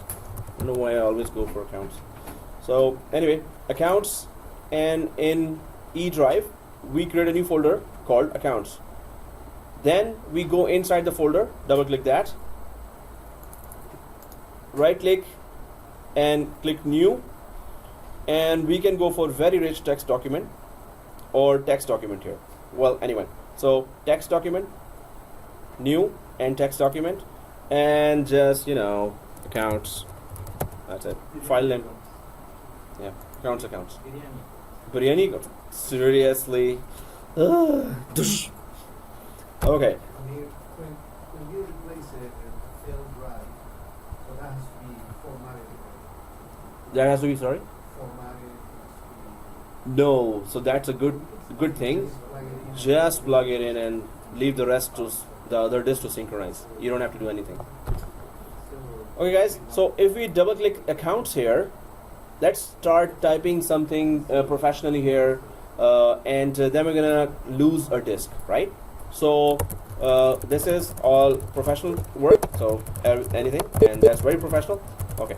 So and we go for close the file here. When you close, it asks for save the file, right? So put something, save the file, then open the file again. We are sending read and write requests to the disk now, right? So whenever you're saving at that time, it is writing on the disk. So I'm just putting something else after opening it again and closing it again and clicking save again.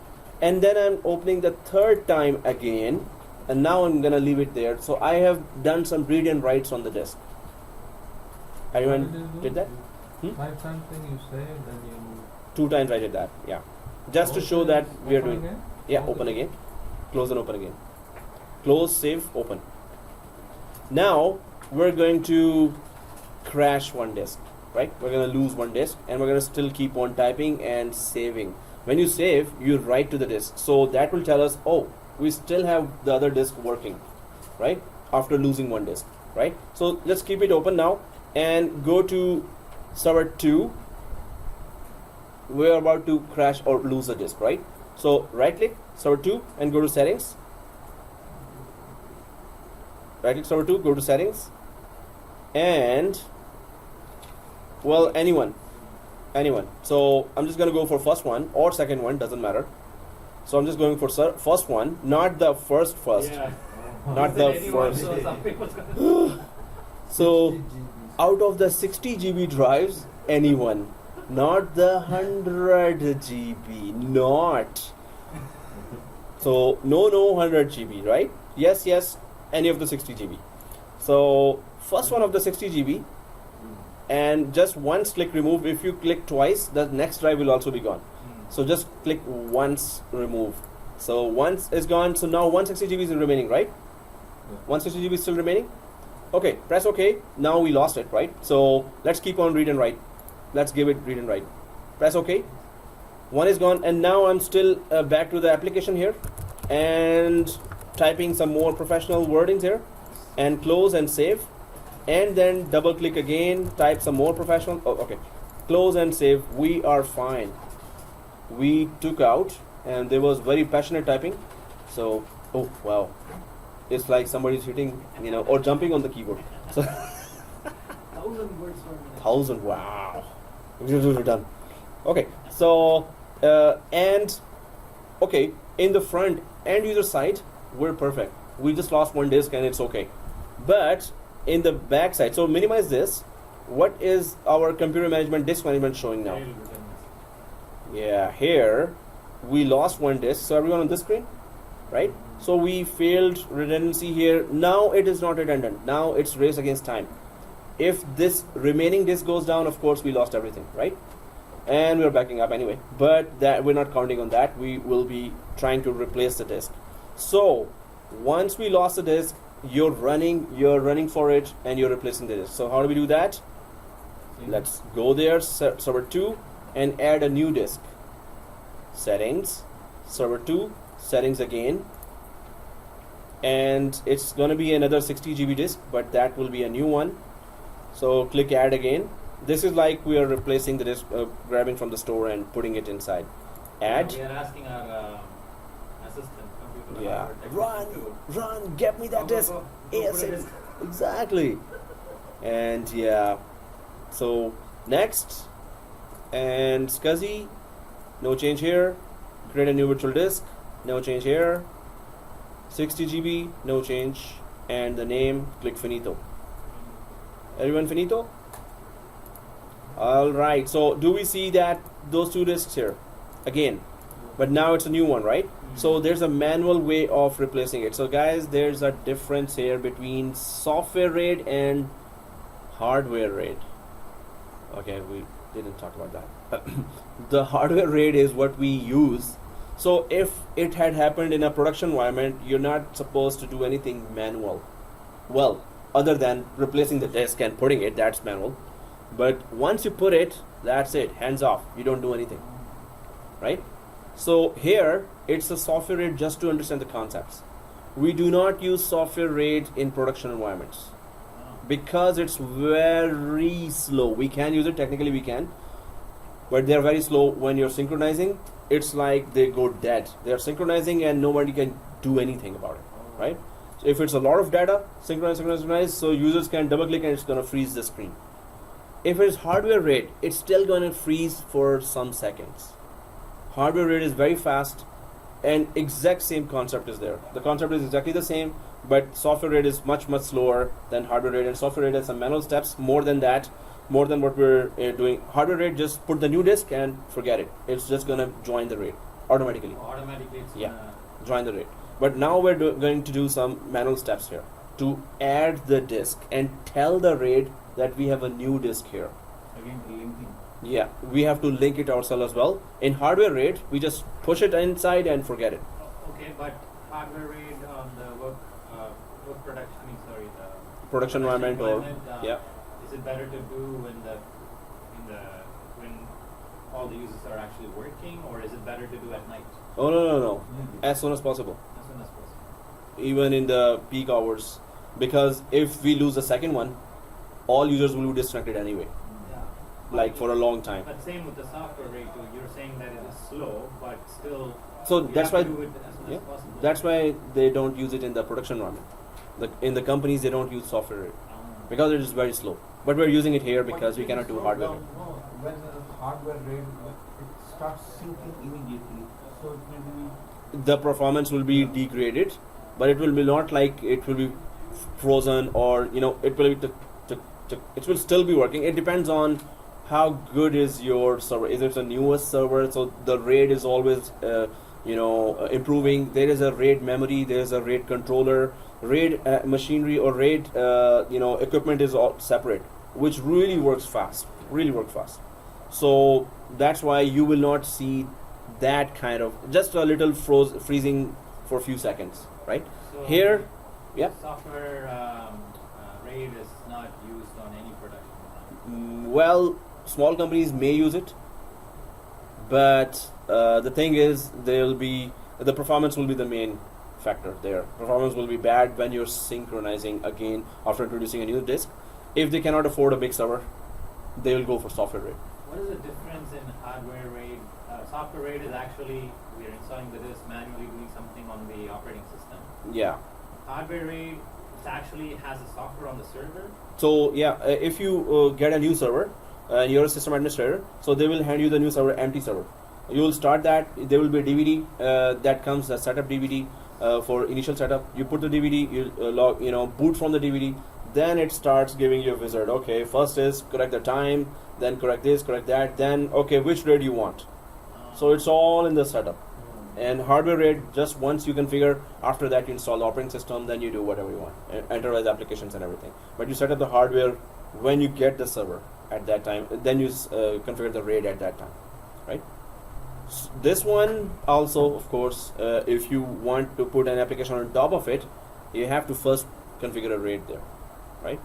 So with a new server, you configure hardware RAID in one go. That's The how it only is reason done. the software RAID is slow because since everything, all the application, everything is existing, the operating system is existing. If this goes down, you're putting a disk, and then we are doing this manually. That's Yeah. why it's slow. That's why you need an operating system to do everything. Yeah. So it's all loaded on the memory, and memory will not give you that speed as hardware RAID. Hardware RAID has its own equipment, hardware equipment, that gives you a very good speed and reliability. Right. Okay guys, we have added the new disk here. Let's press OK here.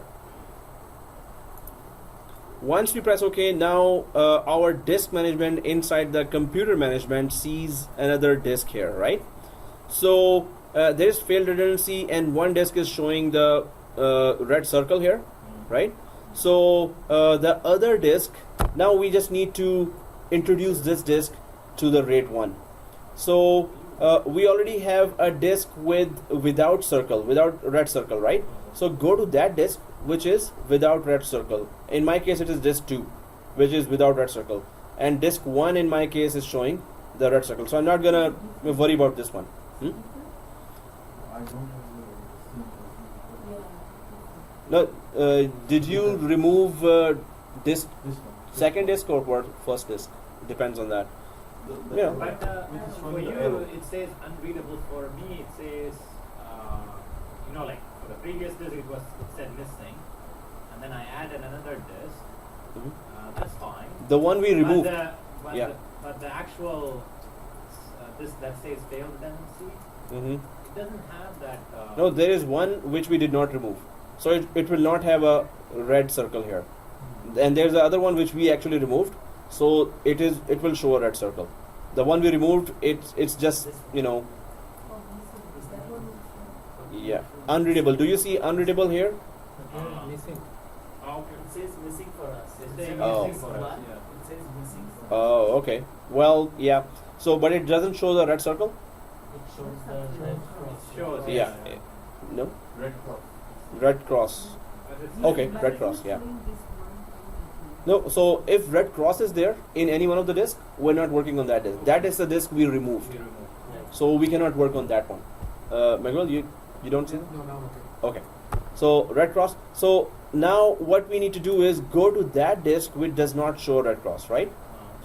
And if we right click there, we have certain options here now.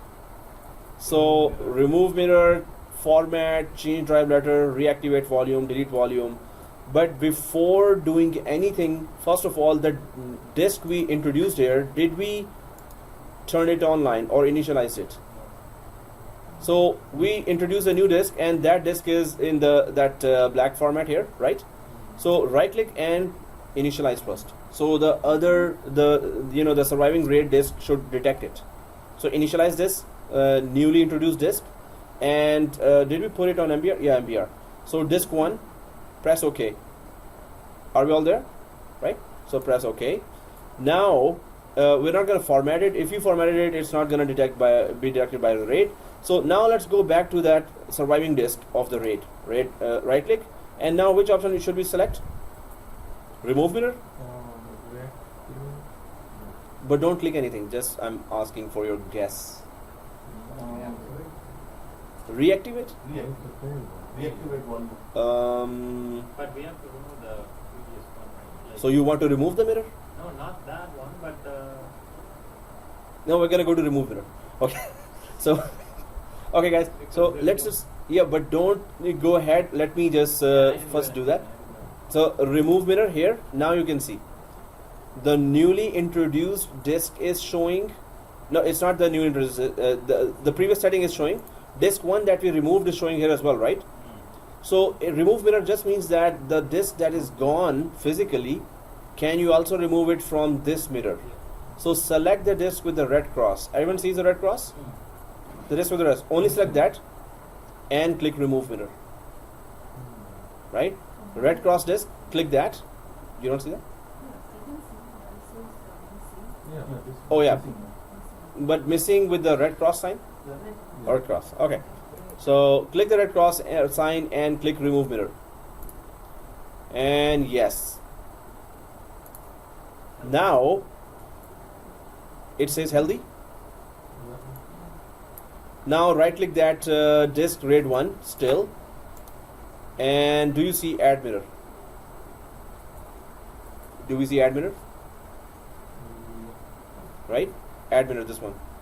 If we see add mirror, just click on this disk and click add mirror. Now it detects that newly introduced disk. We all see that, right? And right clicking on RAID 1 yeah, and then add mirror. yes. And then And now add mirror. Select the disk and add mirror. Now you got the RAID 1 back again. I mean the redundancy of the RAID 1 also is back. Everyone did that? So click the add mirror and press yes. The operation you selected will convert the selected basic disk to dynamic disk. And yes, the same we did before. So are you sure you want to continue? Press yes here. Press yes. syncing. And now it's going to sync. Now guys, go back quickly and try to open that file, accounts file, and try to put something very professional there, like this, and press enter. Do you see lag in performance? Yeah, lagging. So while synchronization, I'm clicking save, and then I'm double clicking again, and then again typing something and clicking save. Now it's because it's synchronizing, at that time it's gonna freeze a little. Software, and we don't have any data. If we had data, it's gonna freeze a lot Is because it it's synchronizing. Safe to do this when the disk is resynchronizing? Safe to let the end users use it. Yeah. Well, if we wait and the second disk also goes down, so we have no choice but to do it ASAP. If second disk goes down, end users are disconnected for long time. Right Yeah, now but, they're seeing freezing, right? That's good, but That's good. it's not. I mean, what you're saying is, Oh. yeah. I mean, like. Oh, that is correct. Okay, That is yeah. correct, but if we do this, it's not going to affect the hard drive. It- No, it will not affect the hard drive. Only end users will see the freezing again and again. Okay. Better see freezing than not see at all the data for a longer time. So, I think now performance is good. Okay, let's go for break. Break. Really? You got tired of it? Tired? No. My head is getting late. Yeah, we are rated by the break. So, okay guys, break time. Let's come back with RAID 5 and then we go for the newer RAID 1 and 5 as well. And, thank you, sir. Thank you. Since I need to do some work, so I'm just gonna take the board. Nothing. Wait, 0, 0, 1, 5. So let's try to go ahead. So we were doing RAID 1. Let's just quickly go for RAID 5 as well, which is already we have talked about that the older way of RAID 5 is that we take minimum of 3 disks and then we create RAID 5. So we already have RAID 1 created there, so we're just gonna go for server 2 again, and this time we're adding 3 more disks and keep those disks at 70 GB. So we're just gonna add 3 disks, not 60 GB but 70 GB. So by the size of the disk we can differentiate that those which are being used for RAID 1 and which are being used for RAID 5. So we're gonna go to server 2, right click on server 2 and create 3 disks that is just 70 GB size. So we can do RAID 5 as well and see the difference. So settings, and since we are big experts of adding disks now, so and we're gonna be more experter now when we go for newer way, because we had to add then 7 and 5, so 12 disks. We are going to work on RAID 5 now. Now RAID 5, so 3 disks 70 GB each, right? So click add and hard disk, next, no, 3 more 70 GB. Hey, welcome back to the class. Okay, so so 3 more 70 GB disks, right? So next, and when the size comes it's 70, and next, nothing here, finish. So 1 disk added, 70 GB. Now add and hard disk again, next, 70 GB, and next, finish. So that second disk is added, and then add, see there, add hard disk, next, SCSI, nothing, create new virtual disk, nothing, 70 GB instead of 60 GB, and next, finish. That's all, right? How many disks? 3. So 3 70 GB disks, and we would know that these 3 disks are for RAID 5, right? And yeah, but let's do it together, right? So, but yes, we're gonna do online. At least if you're there already, you can just go for online the 3 disks, and then wait for us. So if everyone has added the 3 70 GB disks, then we go ahead, right? So press OK here, and now we go for the older way of managing the disks here, which is still the disk management under the computer management. Inside the computer management, the disk management, we are still there, right? So now we should be seeing 3 more disks. So it is already dynamic for RAID 1. So if we go down now, 3 disks are, you can see the down arrow here, red down arrow. So of course we're just going to make them, all 3 of them, online first. So first stage, right click online, and then disk 3 online I put. Now disk 4 online, right click, disk 5, right click, online, right? Are we there? No, mouse is not working. No. So disk 3, 4 and 5, is it the same number for everyone? Yeah. Disk 3, 4, 5, right? So 3 should be black, right? Like this. So yeah, yeah. So right click and online. Right click. Did you see right click here? And yeah, yeah, yeah. Right click and online. Right click online. Right click online. Right. Yeah. Then we so if we right click now here, after just doing online, of course RAID 5 is not enabled here, right? So as we did before, let's initialize them as well. So again, go to disk 3 and right click, and this time initialize disk. And does it detect all 3? Okay. So, and yeah, MBR GPT doesn't matter. This disk is not that big enough. So let's just press OK for MBR. No change here.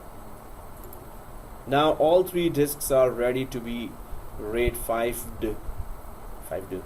That's a new way to say it. Okay, guys. Now you can see that RAID 5 is also enabled. And let's go ahead with RAID 5 wizard. Everyone sees that, right? So RAID 5, click that. And then next. Now, of course, we are adding the other disks as well. Select the other two disks and click add, right? So what is the size that we are expecting and what is the size it's showing in the total volume here? 60. So we are expecting 60 GB. Why? Oh, 70. Yeah, but here it's 70, but it will take maximum 60 only. Why? Okay. Because your data is- You're saying percentage wise or? No, total data. So it will minus one disk size. So if 3 are 70, 70, 70, 170 will be gone. Suppose it's 32 disks in RAID 5. Yeah. I'm talking data wise. Oh, okay. Maximum 60. Exactly. So if it is 70, data is on. So 10 GB Yeah. is useless. Yeah. One. So it is again. Suppose we have 7 disks. So 6 disks size will be usable. 1 disk size will be for the the backup. So here now we have 14 GB. Why? Because we're supposed to have 21 GB, right? But we are having 14. Why? Because 1 disk size is minused, right? So now we have 14 GB. So we can just see that if it's 32 disks minus 1 disk, right? So minus 1 means that it is going to be used for backing up, right? This much capacity will be used for backing up. So So it backs up the data from all the other disks, right? no. So let me just it does that, but it's not one disk that is responsible for the data grabbing. It's every disk, but this much capacity overall, this much capacity will be used to do that. So how does it work? If we go for a diagram here, so this disk, so second disk has the parity information. Parity information is the recovery information of the first disk. So parity info of previous disk. So if I say that, so this disk has recovery information of this disk, and this disk has recovery information of this disk, and this disk, of course, then it goes on to have information of this, and this has information of this, and this has information of this, and it goes on, right? And this will have information of that, right? So they all have this much capacity, or one disk capacity. It will have recovery information on all the disks. So if one disk goes down, what will happen? The other disk already has information about its how to recover and what data it was having. So that information was here already. When you replace this downed disk with a new disk, so the next disk will just synchronize all data for the lost disk to the new disk, right? So that's how it is striped set with parity. So parity information is always available of the other disk on the second disk. First disk, the second disk, third disk has information for the second disk, and fourth disk has information for the third disk, and I can keep on going. Fifth disk has for fourth disk, sixth for All five. disk has information of All the disk third has information of each other disk. If one goes down, so other disk already has a recovery information and what data was there. That information was there on the other. If So it, the in whole a, data it's gonna have is going to be very compressed form. the compressed. Totally very compressed, right? So it will have very small portion of having information about that disk and the data, right? So then one disk is gone and you replace it, the other disk will have information of the lost disk already. So it will this, right? So but this all takes one disk capacity. So one disk will be this much data or capacity will be lessened because every disk will have some portion available for other disks data. If other disk is lost, then the surviving disk will have the data of that disk, right? So this much capacity is not available. So they count that as one disk capacity. That if we needed every disk needed some information of the other disk, this counts for one disk capacity. So that's why they say minus one disk. So whatever is the total, minus one disk. So this much they need in every disk, little space. They will divide it among all the disks, right? So that one, we still use, we can still use 2, right? So this is the older one where we can afford to lose one. And in the newer one, we need minimum 7 disks to at least make it happen for 2 disks. 2 disk capacity will be used, right? Okay guys, so here we see this 14 GB next, and it's going to be F drive because it's the same system where we had RAID 1. Now we're having RAID 5 as well. So there will be just one drive letter, so it will be just one big volume, right? So next, but we have 3 disks under this, under the hood, right? So RAID 5 and perform a quick format, and we're not compressing it. So let's click next, right? Everyone did that? Okay, next and finito. And yes, of course, this it will convert from basic to dynamic to make available advanced features, and the RAID 5 and RAID 1 are advanced features. Yes. Is it formatting? It says resyncing. Yeah, resyncing. Now this is different color, that is different color. So RAID 1 is healthy. And guys, while we see that, we used to, there is another strategy here. When you're introducing a server here, so normally what happens, you can use both RAIDs in one server. We are using that right now even. So if you have minimum of 5 disks, so sometimes the strategy goes like this, that sometimes the strategy goes like this. There are 2 disks here, and then there are 3 more. Suppose there are total of 5 disks. So how do we strategize this? We go for grouping of. We create RAID 1 here first, and that RAID 1 has that RAID 1 has only OS installed, right? So RAID 1, 2 disks are just making sure the operating system is running fine, and then we then create RAID 5 here as well on the same system. And here, what do we put here? The application is placed, application files are placed in this RAID. So now can you tell me what is the significance of doing this setting? What is the benefit? Anyone can tell me? Yeah.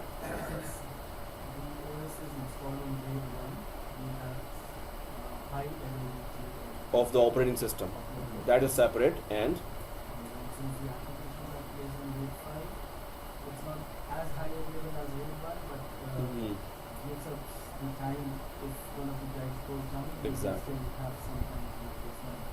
exactly. So 2 RAIDs we're using. This means we can lose 1 disk from each RAID, right? So we can afford to lose at least. So even if we lose from one from this pair, of course it will be, the operating system will keep on running. If we don't put RAID 1 on operating system, for operating system, and operating system goes down, maybe application is working fine, but of course it needs the operating system to run actually. So any problem on the operating system level, as per the disk crash, if the disk crash is happening, we are good with that. We can just replace that. Any disk crash from this RAID 5, of course we still have enterprise application running there. So this could be the C drive, and this could be the D or E drive, whichever, right? So there are 2 partitions here. In one partition you're just using operating system, second partition you're using and application. So we can just make this strategy, so you can then make it highly available as per if the disk is, and disks are running 24/7 365, right? All year they are running. only they don't get rest. I mean, when you're restarting for patching, when you're doing Windows patching, and you or for maintenance when you restart throughout the maybe after 1 month, 2 months, 3 months, only at that time they are they are taking rest. Otherwise, they are going to go down within 2 to 3 years. They're going to go down, right? So this is a good strategy. There are many other strategies as well for the disks. Oh, is it done? So what is the name for RAID 1 and RAID 5? Is there a special name? It's RAID 1 and RAID 5. It is that. There is no combined group name. It's just RAID 1 and 5 together. We can say together. 15? How about 15? Hybrid. RAID 15. Oh yeah. Because that's what we say for 1 and 0, right? 10. Like Yeah. Okay, that's good. RAID 15. See, we have Rajkumar here to come up with names. That's good, man. But no one's name. So guys, is it done? Okay guys, so let's go there and try to create a folder quickly here. This PC, let's go there and then go for RAID 5. Do we see RAID 5 here? Yeah. And we do the same thing, create a new folder called sales. RAID 5, F drive, create a new folder called sales, double click that and go for very rich document or just text document.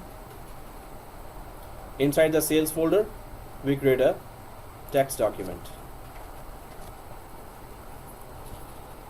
And yeah, sales.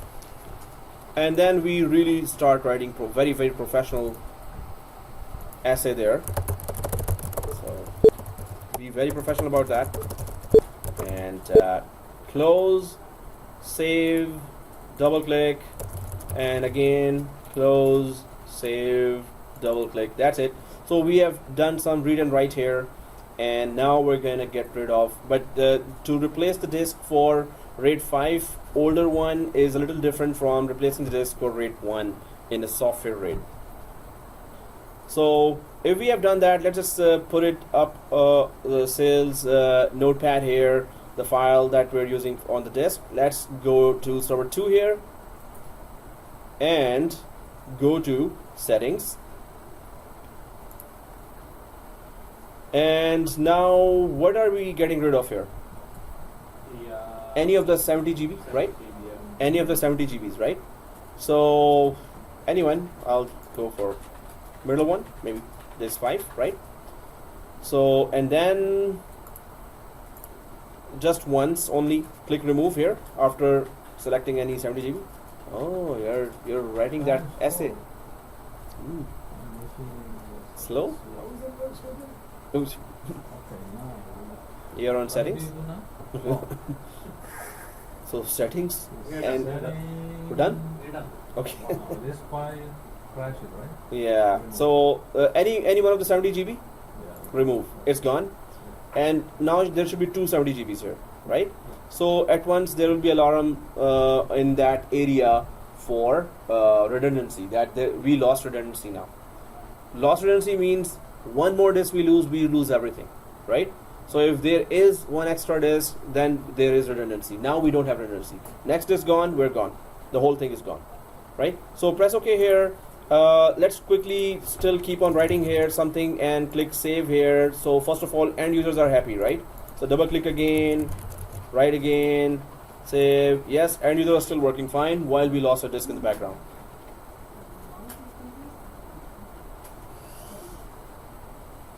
Who's busy? Okay. Okay. Oh, okay. So here, sales. Once we have written it down, once we have done some writing here, let's just open it, keep it open, and minimize. Actually, no, don't keep it open. Close, and minimize that. Let's just check the disk management here. So now we see here one missing. Now it's telling me missing as well. Okay, so failed redundancy here. Now we lose one more and we're gone, right? So failed redundancy just means that you're no longer redundant anymore. So once this is done, now of course you're racing for it and you're getting from the store the new disk and then putting it in. If it was a hardware RAID, that's all you do, but this is a software RAID. We're going to do some extra stuff as well. So first, let's just replace a new disk here for server 2. You can remove two disks. This is older RAID 5. Older RAID 1 and 5 both can tolerate only one disk loss, right? So, okay. So here, RAID 5 is on yellow sign here, but anyway, and it says failed redundancy here. So we get it. Now we are replacing that in our production environment. We just insert the new disk and we're good. But here, let's right click again, server 2, and we're adding one more 70 GB disk. So we need one more 70 GB disk. Are we all here? So click add. Hard disk, next. Next. The only thing we're changing is size, 70 GB. 70. Next. And finito.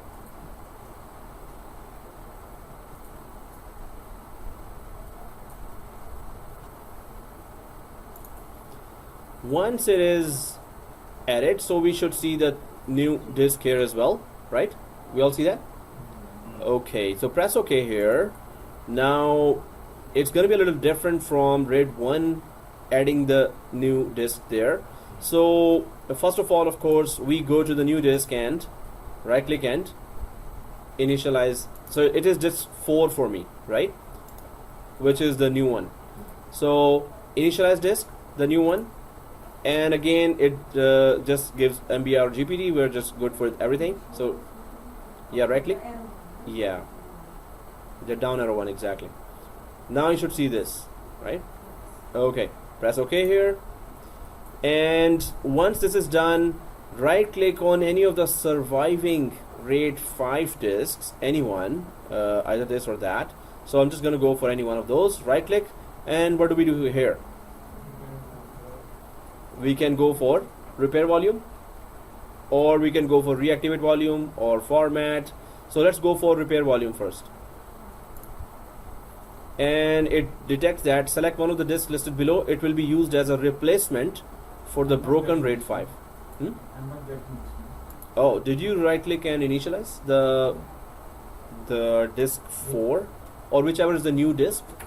Did you right click? So you did that, right? I did it. Okay, so see one more thing. Are you right clicking on the missing one? Yeah, missing one is there. Yeah, but you're not supposed to right click on that one, right? So we are right clicking on any one of the failed redundancy one, right? Now I can. Oh, okay. Okay, it's okay. So repair volume. So right click and repair volume, and it straightforward says this is the disk that was detected and will be the replacement of the broken RAID 4 volume. So yes, if it detects that, press OK. Does it become redundant again? So pressing OK here, and it says yes, convert it from basic to dynamic. Press yes, and resyncing. Now go to that document and start typing anything. So sales document, while we are resyncing, double click that and type anything. Do you see some lag in performance? Yes, I see. So I'm not, it's freezing and then letting me do, and then freezing and letting me do. Wow, we're jumping on the keyboard. Actually, this time it's worse. Really? No freezing at all? No, Very it is little. lagging a lot. A lot actually. A lot. It's working to lag, you mean? Okay, when you say it was working. Oh yeah, it's really lagging. So I double clicked it and it still didn't Mine open. didn't. Mine worked the same. Work better or? Better. Okay. Seems like you didn't do it properly. Oh, that's what's working better, huh? Okay. No, very little. Are you Whoa. doing RAID 1 still? Hey, we've moved to RAID 5 already. Come on. Okay. I'm doing RAID 7. See, the only difference is we are not removing that. In the RAID 1, we were actually removing the mirror disk. In RAID 5, we are actually repairing, so that Yeah. you don't need to remove. It's different for this. But RAID 1.5 in a hardware RAID, just insert the disk and you're there. Let it do the rest.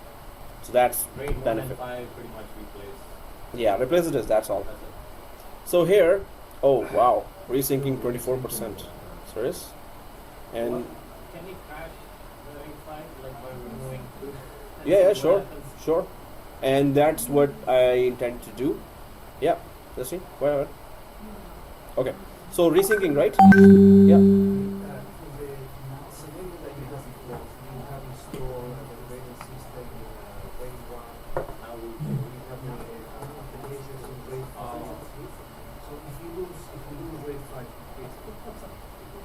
Totally.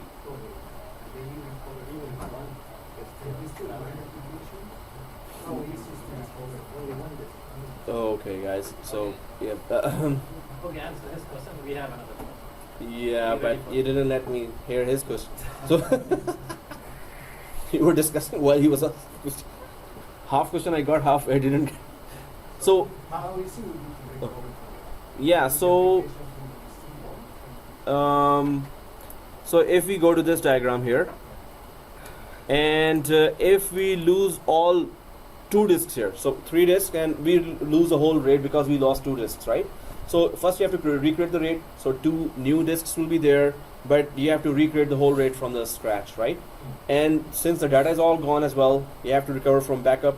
So you will install the enterprise application on the operating system again, and then you will recover the data from the last night backup, and then that application, because the whole application drive is gone, you have to reinstall the application as well on that drive again. So this means that when you're installing the application first on the operating system, you have to give the path of E drive here. So application files will be all reinstalled, the newly created RAID here, and then you recover from backup whole thing. So it's not going to be easy. Yeah, it's going to be long process. Not the last night backup, the weekly backup, right? Yeah, last night backup and the weekend backup. So weekdays we have what kind of backup? Incremental backup. What is incremental backup? The changes. Only the changes. So it's a smaller backup, right? Then the weekend we go for full backup, right? So here, what do we do? So this is what we were talking We about. have a question. Yeah. Oh yeah. You know, like, still it's resyncing for you, right? So Mhm. at that time, if one hard drive fails, At that time, yeah, what happens? One well, hard drive fails. Really? if it fails, we can do nothing about it. If it crashes, hardware-wise, something inside is not working. Of course, it's going to. Then, of course, RAID is still available. It is resyncing, but it's going to be still available because one disk loss is still available, right? But if it is resyncing, this means that RAID is still not complete. It is still actually not redundant. So when I said before RAID is available, now I'm changing my statement here because RAID is not complete yet. So actually, there's a chances, or 90% or 99% chances you will lose everything. Yeah, So that makes sense. that time is also crucial. That is resyncing. Once the RAID is complete, then it is redundant. Then you can afford to lose one. But right now, if it lost, yeah, you're gone because redundancy is still not there. It's still resyncing. Okay, guys. So, but the next is anyone done? Yeah. Resyncing? Uh, That's not fair. Mechanical hard drive is done. All is What? You're recording? SSD, don't mind that. It's okay. It's okay. Don't. They're just joking. Record is on, right? Oh. I will not buy SSD. Yeah. What? No, don't. It's okay. They're not talking about you. Come on. It's okay. Laptop, don't worry about it. Almost. That's bad. There is Okay. a proof in the video too. Oh. Hey, they again didn't do that. Okay. So yeah. Now my SSD disk is crying like baby. Okay. So okay, guys. So Probably he's not using SSD. He's using regular hard drive. He's telling students that I'm using SSD. ah, it is SSD. He got caught. My both drives are SSD, but I have a couple of million other applications open in the background doing something else. Oh, okay. So here now, as you said, what if we actually lose 2 drives? What happens then? Right? So we lose everything, but how does it look like? So let's go back to working like some end user here. So go to the sales, go to the RAID 5, and we are working and we can do as well if you want. So and close, save, and double click. So okay, we're working. Now let's keep the document open. Suppose end user is still busy working on the document, right? And document is open in front of him or her. So now we go down to server 2 here and take out two 70 GB disks. Done. Oh, okay. So now let's take out 2. Remove. One gone. Remove. Second gone. Okay. Now, oops. Don't remove 101. So if you now let's see how it looks like to lose everything.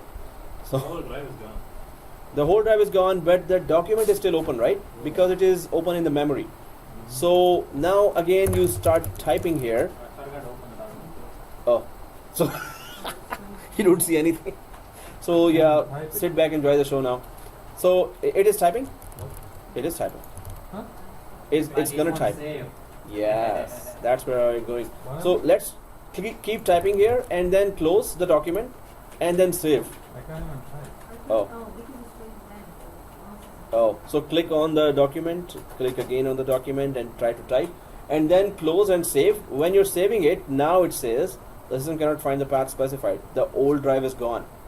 So when we press OK here for the document, hey, where's the drive? And now it's gonna ask where else you want to save, right? So then you can just choose any other drive if you have any other drive. If I go there, I still have C drive, I still have RAID 1 here. So I can just go to other drive and put sales here and save, right? So go to some other drive and put sales and save. Go to some other drive. I just went to RAID 1 or maybe C drive and put sales as the name and click save. So this means your document, you don't have permission to save this in this location. Contact the administrator. Would you like to save it in documents folder? Wherever, just save it, right? So if you get this error, just press yes anyway. Did we all get that? So press yes and click save again. Now it is saved, but in the background they're all failed. And if you go to the yellow folder here, the file explorer, there is no RAID 5. All is gone. So you have to recreate the whole thing if you want it. Yeah. Yeah. So it is saved. Okay, that's great. So then go to yellow folder or the file explorer, right? Go to the yellow folder or file explorer, and then RAID. Then you see that RAID 5 is gone, right? Is it? So now let's just become experter in our adding more disks. We're just going for the new way of RAID 1 and 5. That's going to be totally different because the interface is totally changed now. Okay, at this Uh-huh. time, if, for example, if a company doesn't have a backup server, they're redundant, the page failed, right? And they Only don't way- have backup. They don't have backup. They don't have a server. They Like, fire because of the everybody. cost. No, like you said, right? Some companies. So that's impossible. But let's say they don't have. They are making the RAID as their backup. Redundant. RAID has nothing to do with backup. Suppose you're saying that suppose they don't have a backup. Okay.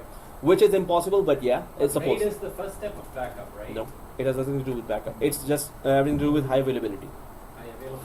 It's just available. Disk is still available, or the operating system is still gonna work. It gives you the chance to replace the disk. That's all it's doing.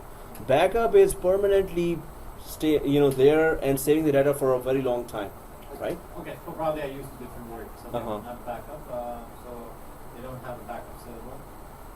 And, Suppose the backup is only- not only, available, Only way yeah. they can able to retrieve their data is by what? By nothing. They lost it How permanently. about data abstraction? Like Uh, hard drives. hard drive is gone. So the data upper cannot layer is gone. So you cannot recover it. That's The it. layer where the RAID was created, it was using all 3 disks or 32 disks. So it's gone. If that is done, the RAID is broken once, all the data on top of it. And there is other scenario, the backup is there, but it doesn't work. It happens many times that we didn't check that backup. We kept on taking backup. We never tested that does it restore successfully or not. So that can also happen. If you don't have backup and you lost this as well, whoa, you're in big trouble. Then just pray for the job or start looking for a new job. Yeah, but okay. I mean, like, What is the media to do backup? there are tape drives, and then there are disks that they back up to, or there are cloud. Azure has a backup as well. Azure backup services, so you can just back up on the cloud as well if you have very good internet connection. But it is normally taken over the network to another server that has terabytes of space, or the tape drives are used. Anyone have seen the tape drive before? The drive that is on tape?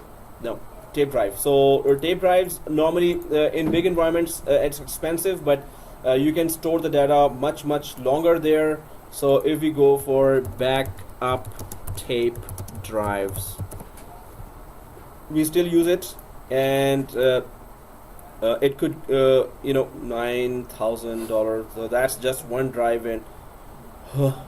$9,000. Okay, so big companies can afford it, first of all, and these are the tape drives, and these actually we've been using that. So you get one tape drive in one server, or you have a full network, one box of tape drives, right? But it's an old technology. People still It use still is being used, and it's still, so there are newer versions of that. It still uses tape on which it writes the data, but you can, but it is slower than the hard disk. But suppose hard disk gets corrupted, hard disk sectors get corrupted. Tape drives have no such issues, right? So you can store it for 50 years or even longer. It lasts much longer than a hard disk. Hard disk could get corrupted for any reason, or data could be corrupted for some reason. But on tape drives, it's not like hard disk. So any hard disk vulnerabilities are not there in tape drives. But so for long term, if you want to archive anything, tape drive is still good. Now, because it is slower, and hard disks, SSD especially. Now, if you have a SSD in your hand and accidentally you drop it from this height, it's gonna survive. HDD from this height, no. There are chances that it's not gonna survive. Suppose you have SSD in the laptop, and the laptop is really fell from high, or if you just while there is application working on and doing read and write on the disk, you just move the laptop, or you just throw it on another guy and hey, catch it. So SSD will not lose any data. SSD drive will still work perfectly because it is chipsets now. So when SSD arrived, now it's much safer to take backups on them as well, because they are less prone to getting corrupted on the sector level or hardware level. But when it was spinning disk, the HDD, while it is working, if you move, they could get corrupted right away. So then it was not reliable. Now SSD and flash disks, now it's very much reliable. So you can have terabytes of SSDs. It's very expensive. Then they all still, big companies go for tape drive because they are not that expensive. So 5 terabyte SSD, that's really expensive, and the enterprise grade SSD, that's even more expensive. So that's why these tape drives are used, and this is how they look like exactly. So, but they, for long time archiving, or since they have that setup already, banks already have that, they just use it, right? And it is still reliable because they can recover anytime. What about the maintenance to the hackers? What kind of maintenance do you do? So it should not have anything magnetic nearby. If tape drive is put in front of a magnet, the whole thing is gone. The data inside is gone, or it is not retrievable anymore.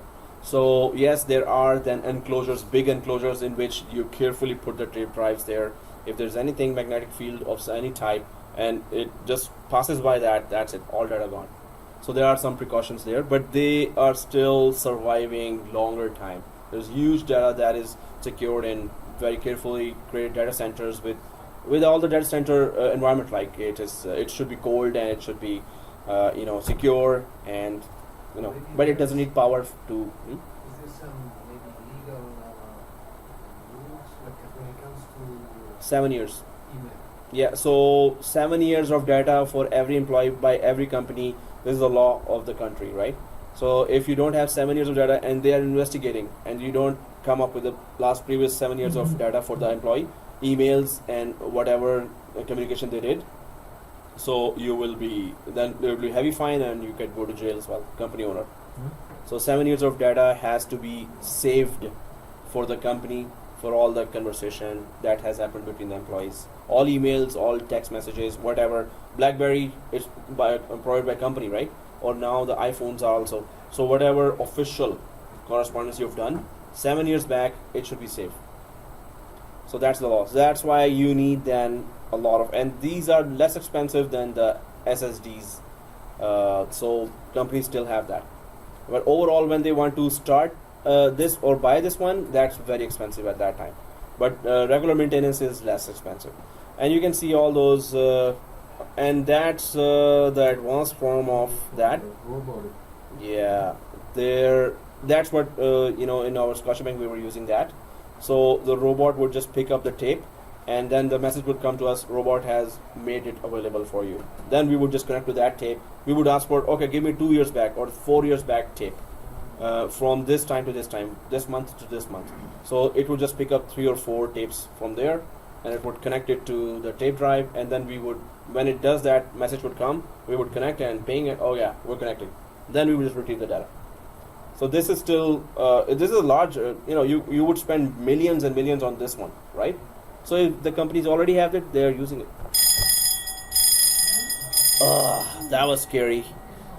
Okay.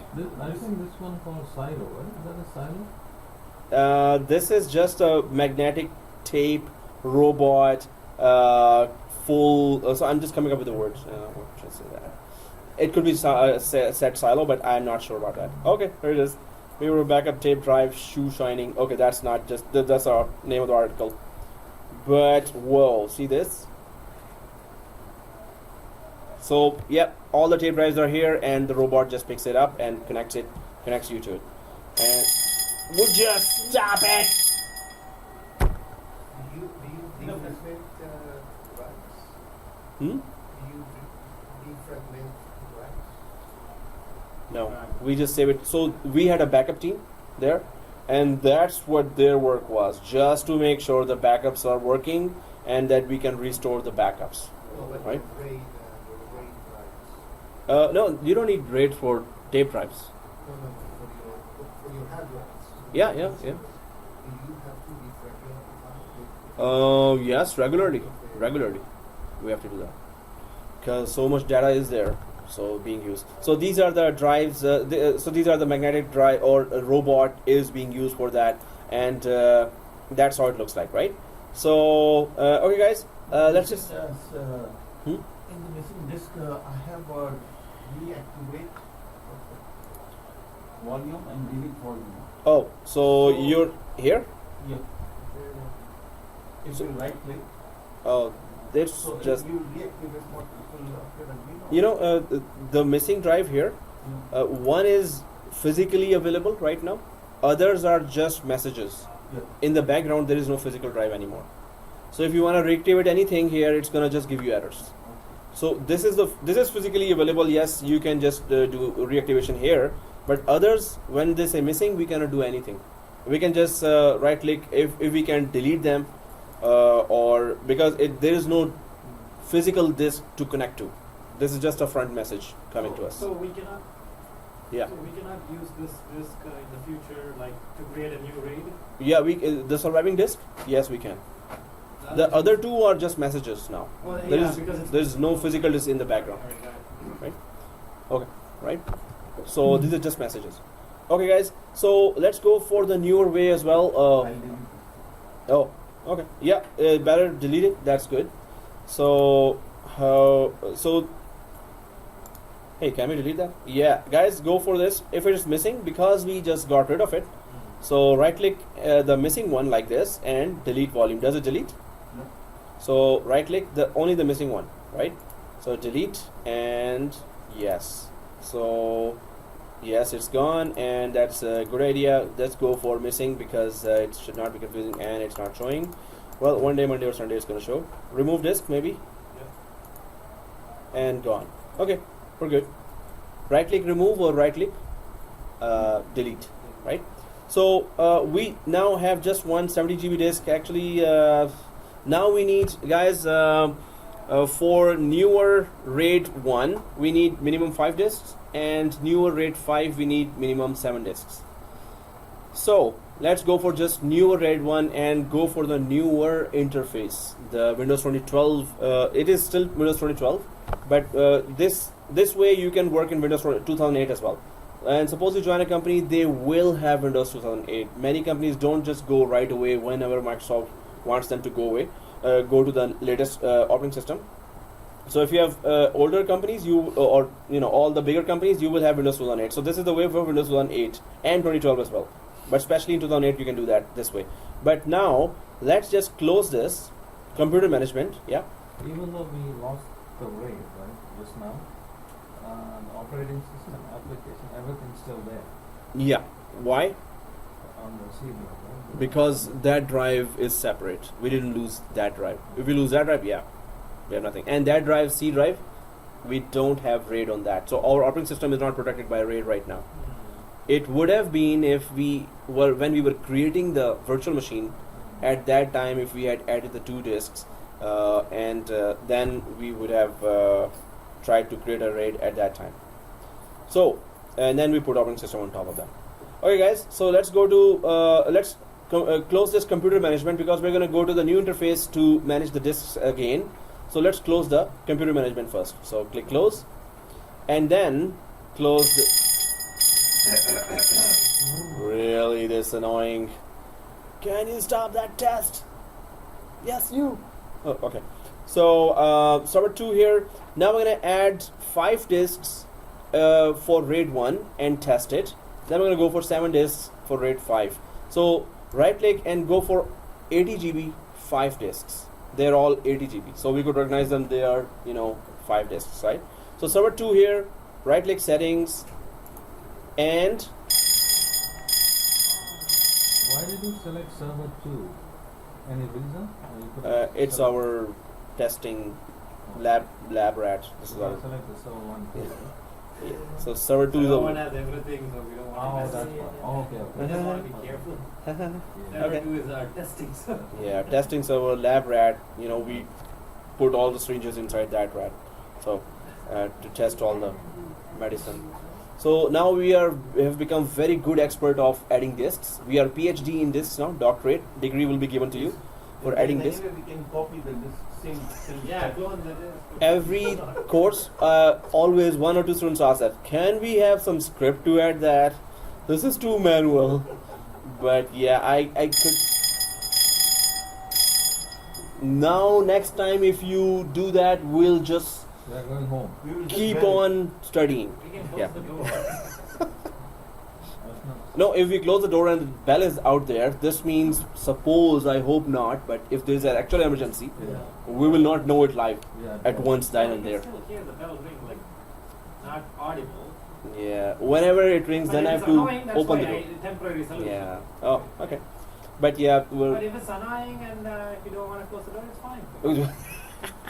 okay, guys. So 80 GB, 5 disks, and yeah, I hope there was a script, but I'll Okay, please continue. We can write Is it going to come on the recording? script for the bell. Okay, please continue. Oh man. Ah! Continue. You don't want to close the door, right? Continue. I think this is an emergency. We're going to recording when we hear, or they are going to hear all this.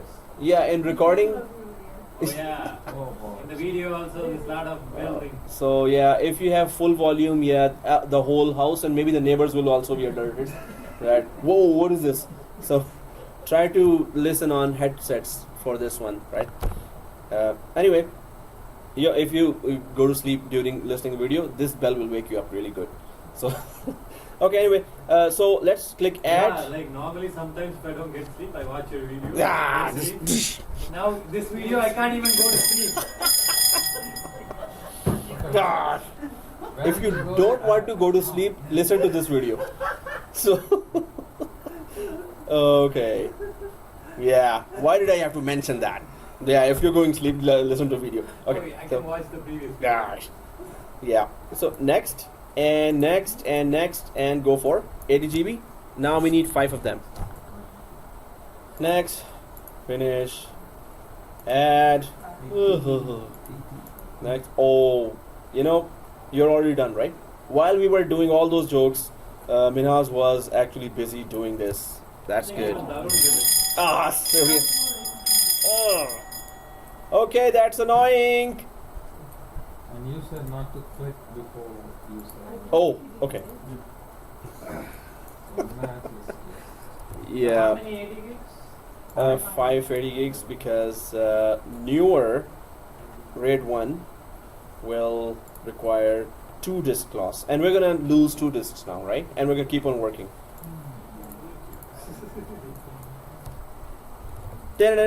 Oh, okay.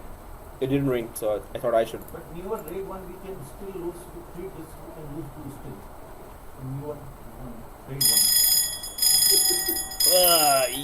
That means yes, yeah. So, so if it's no, then it will not ring. So yeah, we can lose 2, and we can keep on working. As soon as we lost the 3rd one, everything is gone. Right. So 4 are added. Let's click add. 5th one. And next, and finito.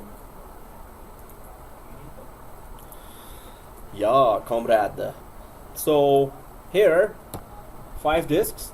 You know, I was talking about Russia and comrade and Putin. That I had no idea there was one student. She was Russian.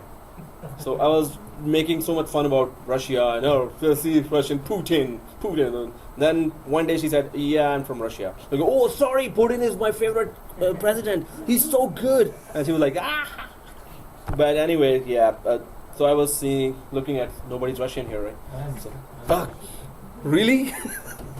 Unfortunately, there's a great big fire in the building, and there's no way out. So Scream and run! Scream! Ah! And No. when you say panic, don't panic. It's okay. Then we'll It's scream. okay. We can die together. No? No. Seriously, I'm recording that. But it's against the They're law. testing the fire alarm. That's what they're doing. Nobody. Okay, guys. So we have become experts of adding the disk, and that's not over. We're gonna be adding 7 more 90 GB disks later. So, okay. For the newer RAID 5, right? So then you will get the certificates. This guy can add disks, right? At least this certificate will be given to you. So, This guy can add this virtually. and that's in word. You're right. Close the door. Okay. It's enough banging on my head. People doesn't listen. Yeah. Close the door, lock the door. No, just close. Because if it's a real emergency, oh man, we don't want to, as he said. I'm recording that. Seriously. Okay, guys. So this is the weirdest video. See, the sound is more lesser. Okay, it's less now. Yeah, you were right, man. Check the recording, maybe you stop. It's okay. It by itself. Oh, okay. So it's pausing. Oh no, it's not pausing. It's resumed. So once we did that, press OK. And now we're not going to go to computer management and disk management. We're going to go to file and storage services here. File and storage services, right? Everyone there on server manager? So once we go to file and storage services, you can see this pop up here. Do you see disks on the left side? File and storage services. This is So still on here, server 2, right? server manager, server 2. So go to server 2 here, and on the server manager, do you see file and storage services? Everyone sees that? Yeah. Click that. And then do you see disks? Now do you see 5 offline disks? So when we go to disks, there are some online. Yeah. Disk management will No, here. You go to Again, here, server manager, and then go here. So now I'm not gonna say server manager. go to tools. Yeah, so go here. Oh, on the left side, you can see. Then Files and services. Left side. there's a Okay. there's a board. Oh, okay. So, hey, you're not looking at the board, huh? You're so bored of looking at the board, huh? Okay. So, file and storage services, and then click here. If I say disks, then you will try to search. So, if I say here, you will see on the board, right? So, that's a good thing. So, click here, and then you see a lot of these. So, now you have to look at the board, what I'm talking about, right? So, you see a lot of these, right? Do they all start with offline here? The one that start with offline, oh, aren't we supposed to have 5? But I have 4 online. I have two It- online. Two online. It already had put in those 2 or 3 online by itself, which is weird. But there are weirder things happening, the bill. Okay, so here, as we can only differentiate that there's 80 GB, 8 GB, 5 are there, right? So whatever is online is okay. So let's just, now what we need to do is create a storage pool first, right? Storage pool. What is storage pool? Grouping of physical disks. So we're pretending these are physical disks, right? So first we create storage pool, then we create storage spaces. Storage spaces means you create a volume, the software side of the configuration of the disk, software side, right? So first the hardware side, which is storage pool. Now 2 disks are online, 3 disks are offline, or some are online, some are offline, right? Keep it like that. Don't put online yourself. Now if we go to storage pools here, storage pools, let's go to storage pool. Do you see the word primordial?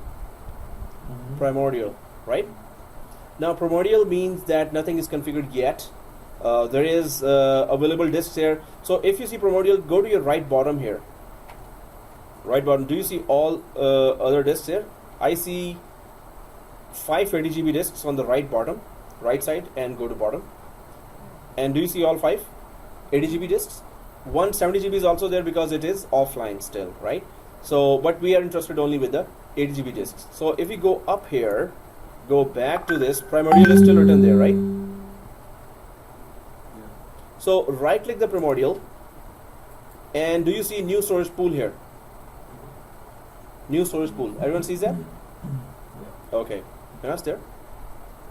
So since we are using multiple, this more than like, that's why We have 5, right? We are going to the server manager and then No, this is the new way of doing things. We can configure this in disk management as well, but it will only enable the older RAID.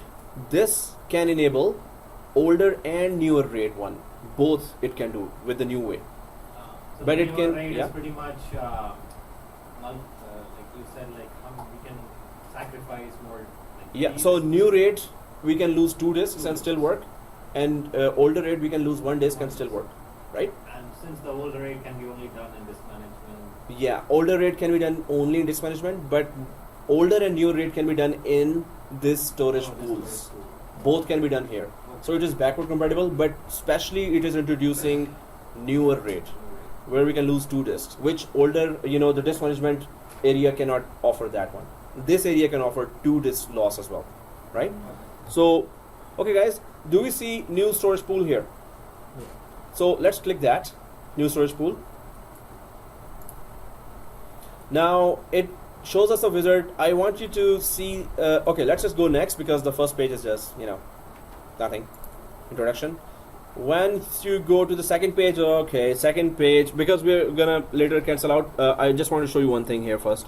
So just put here storage pool 1.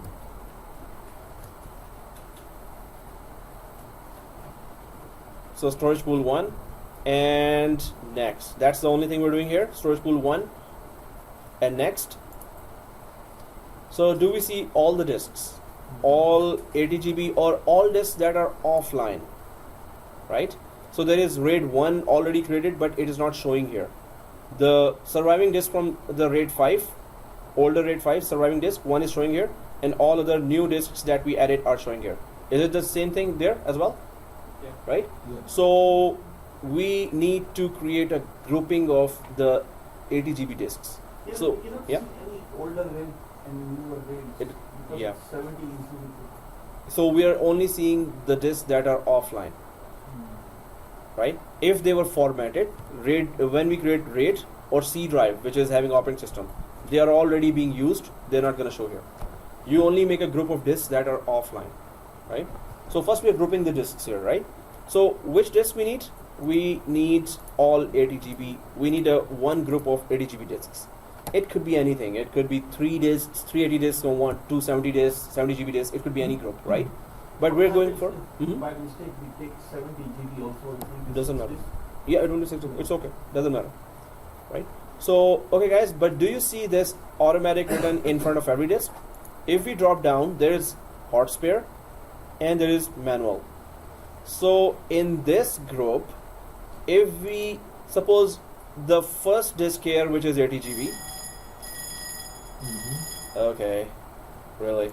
So if we go for hot spare here, suppose we put hot spare 1 here and the rest are automatic. Can you tell me what's the significance of putting in this configuration? The first one acts as a spare if any of Or the standby, automatic exactly. So if any one of the automatic disks fail in this storage pool, the hot spare will become automatic directly. You're not using hot spare now. Hot spare is as soon as one goes down, but this means you're acting smart now. This means you're inserting the disk there, and when one disk is failed, you're not running for the store and getting that disk and then inserting that.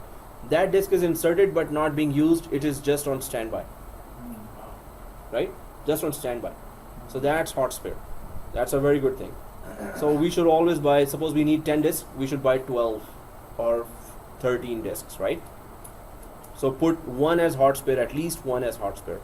There are, always it could be that one disk you will lose, but maybe you put 2 hot spare and 2 disks you lost. Those hot spare will automatically become active. So automatic Synchronize. is actually is using as a RAID. Hot spare is Yeah. not using the RAID. Yeah. One goes down. Then it will activate, and you don't have to run to the store to actually grab and then unpack it and then put it inside the. You can walk now. You can just walk. You can walk, swim, or something. But yeah, you don't have to go anywhere. It's there, ready to be activated. But again, the boss will say, "Hey, we're not using that." Suppose there were 1 terabyte, so that's maybe maybe $2,000. So the boss will say, "You're wasting $2,000 here." So you're the technical guy. You have to convince the boss, right? That if it happens, then it's not about if, it's when. In the movies they say. Okay, anyway, so it's not about if. Hard disks are being used continuously, right? So they will fail. If it's a newer disk, I think it's gonna the life is maybe 3 or 4 years, right? Because it's continuously being used. They don't give it rest, right? We cannot give it rest. And so that's why if you put the hot spare there and it is just sitting there waiting for the disaster to happen, It's not used, no? it's not used. Yeah. So guys, this is just the purpose we wanted to know. What is manual? What does manual mean? Manual we have So if the disk is lost from the We have to automatic, actually- we have to come here. It's not gonna automatically do anything. Yeah. It's just gonna sit standby, and if nobody knows that it's there, it's never gonna be used if it's manual. So we will manually have to come here and make it automatic. If it's hot spare, it's gonna automatically go to automatic. Okay, yeah. So they are doing more aggressive testing. Okay, hello, wrong number. Okay, so so here automatic is selected, right? Let's go next. So we have selected just 5 and they're all automatic. Next. And that's it. The pool is being created right now. So click create. Click create. Everyone there? Yeah. There? Create. Alright. Gather information, create storage pool, update cache. Yeah. Yeah, it's gonna give you. Oh, don't click close. Who clicked the close already? Yes, the lucky one. So, anyone else click the close? No. Okay, so do you see this? Create a workflow. Do you see this option? That's the next wizard. Although, of course, even if you click close, you can still do it. From where? You just right click on storage pool 1, which is already created now, and right click and go for create a new virtual disk. So guys, since Tarun closed it, so let's, this wizard will still open, but suppose if we close it accidentally, so what do? So uncheck this and close it. So we should also know, we know that it's going to automatically start, but if we miss it, then where do we go and start that, right? So That's why he told me that we'll do it. Yeah, so that was the main idea. Wow. Okay, so click. Yeah. So uncheck this and click close, and let's see how we can start now. First of all, storage pool. Let's just click that. So when you click the storage pool, now on the right bottom you will only see the members of this storage pool, which are 5, not the sixth one which was 70 GB, right? So they are all 80 GB but showing just 79 GB, right? So so whenever you don't want to sleep, just listen to this video. Okay. You can't have your coffee too, right? No. That's the problem. That's why you're so Yeah. annoyed. No, even if I had coffee, this is really annoying. Because I have some, thoughts. My thoughts are really in synchronization. As soon as I turn, they're all like. Then I have to remember. What was I talking about? What was I talking about? Okay. So anyway, so here, storage pool 1, right click, and do you see new virtual disk here? Right? So that was the next wizard that would have started, but because of Tarun, we had to go this way, the long way we had to go. Yeah.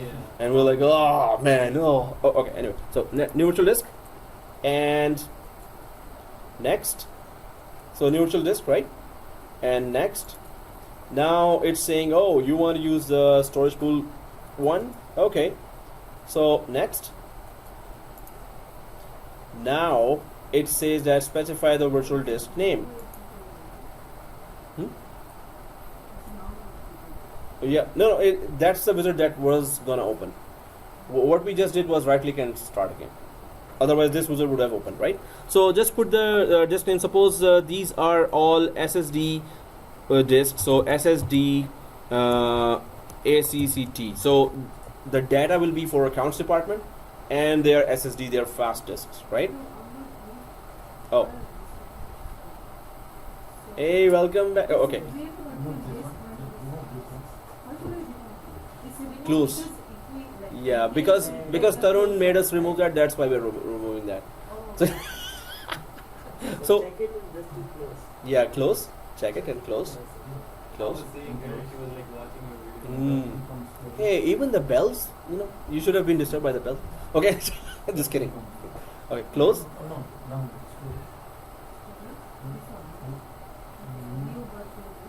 Yes, you're there. That's good. Next. And you should be seeing this. Specify the virtual disk name, right? Next. All right. So SSD and accounts. So this means these disks will be used, suppose, for the accounts department data, right? So and their SSD. Wow, that's annoying. Okay. So SSD accounts and account next. So guys, if you did next, click previous and stay on the screen. There is this storage tiers here. There are storage tiers. And tiers. Okay, not that tiers, but the thing is, the concept behind this is if you have that annoying bell ringing in the background, if you have mixture of disks, HDD and SSD. Suppose you have all SSD, then this will not work. And I think so. Is it enabled for you? This one? No, right? So your machine is on HDD disk. My machine is on SSD only. So if it is only HDD, it's not gonna work. If it is only SSD, it's not gonna work. But what is it? Yeah, it has to have a mixture of disk. Why? So if you have a mixture of disk, so there is two types of data here. One is hot data and one is cold data. Hot data is frequently used data. Excel, Microsoft Excel, Microsoft Word, double click, always every user is connecting to that file, right? So that's frequently being accessed. So if you have a mixture of HDD which are slower and SSD which are faster, so then the hot data will be, or frequently used data will be redirected to SSD. And when you just want to save the data, that data will be redirected to the HDD portion of that. So storage tiers will only be enabled if you have a mixture of HDD and SSD. And once you create that group of disks, it's going to automatically just frequently used data, automatically it will go to the portion of the disk of the volume where SSD disks are below available, right? and then if you want to save the data, it will go to that where HDD is available. So storage tiers, the only purpose of storage tier is to use a mixture of disks, slow and fast disks. The only purpose of storage tier is to use the mixture of slow and fast disks together. So frequently used data could be used on SSD portion, and less frequently used data could be placed on HDD portion But how it will go by itself on, automatically. Like it will, observe that it's used 5 times, 10 times, so next time it will. exact frequently used data is going to detect automatically, because frequently used data, when you double click, it has to read the disk first. So it's going to see that these files have been read so many times. Why don't I place those disks? To, make decision that this is, frequently used data or something like So there is a threshold, but frequently used just data means that compared to the other data, this data is being read a lot. So as soon another data is just sitting there doing nothing. As soon as it detects that, it takes that data to the SSD portion of the full volume, right? So there are 2 SSD disks and 2 HDD disks. So towards the SSD disk, the frequently disk data will be moved, and then it will be read from there. And to a HDD disk, only data that is less frequent. But it's gonna compare the two, which one is being used more than other. that. Right? That's what I am asking, when it will decide. When the So there should be a threshold. You're right, and I have to Google that as well. That suppose there are 2,000 reads, maybe there are 30,000 reads, then it will decide. Oh, now I think this. So yeah, it could be some actual number as well. You're asking to create a report again? And already the bell is like, dush, dush. It's like, hammering me, dush, like this. Okay, guys. So storage tiers use a mixture of SSD and HDD disks, but we don't see that because either we have HDD or we have SSD. We don't have a mixture, right? And that's a good thing. If you have a mixture of disks in a small to medium sized environments and the bell is still ringing in the background, then you can still use storage tiers, right? Yes. Oh, okay.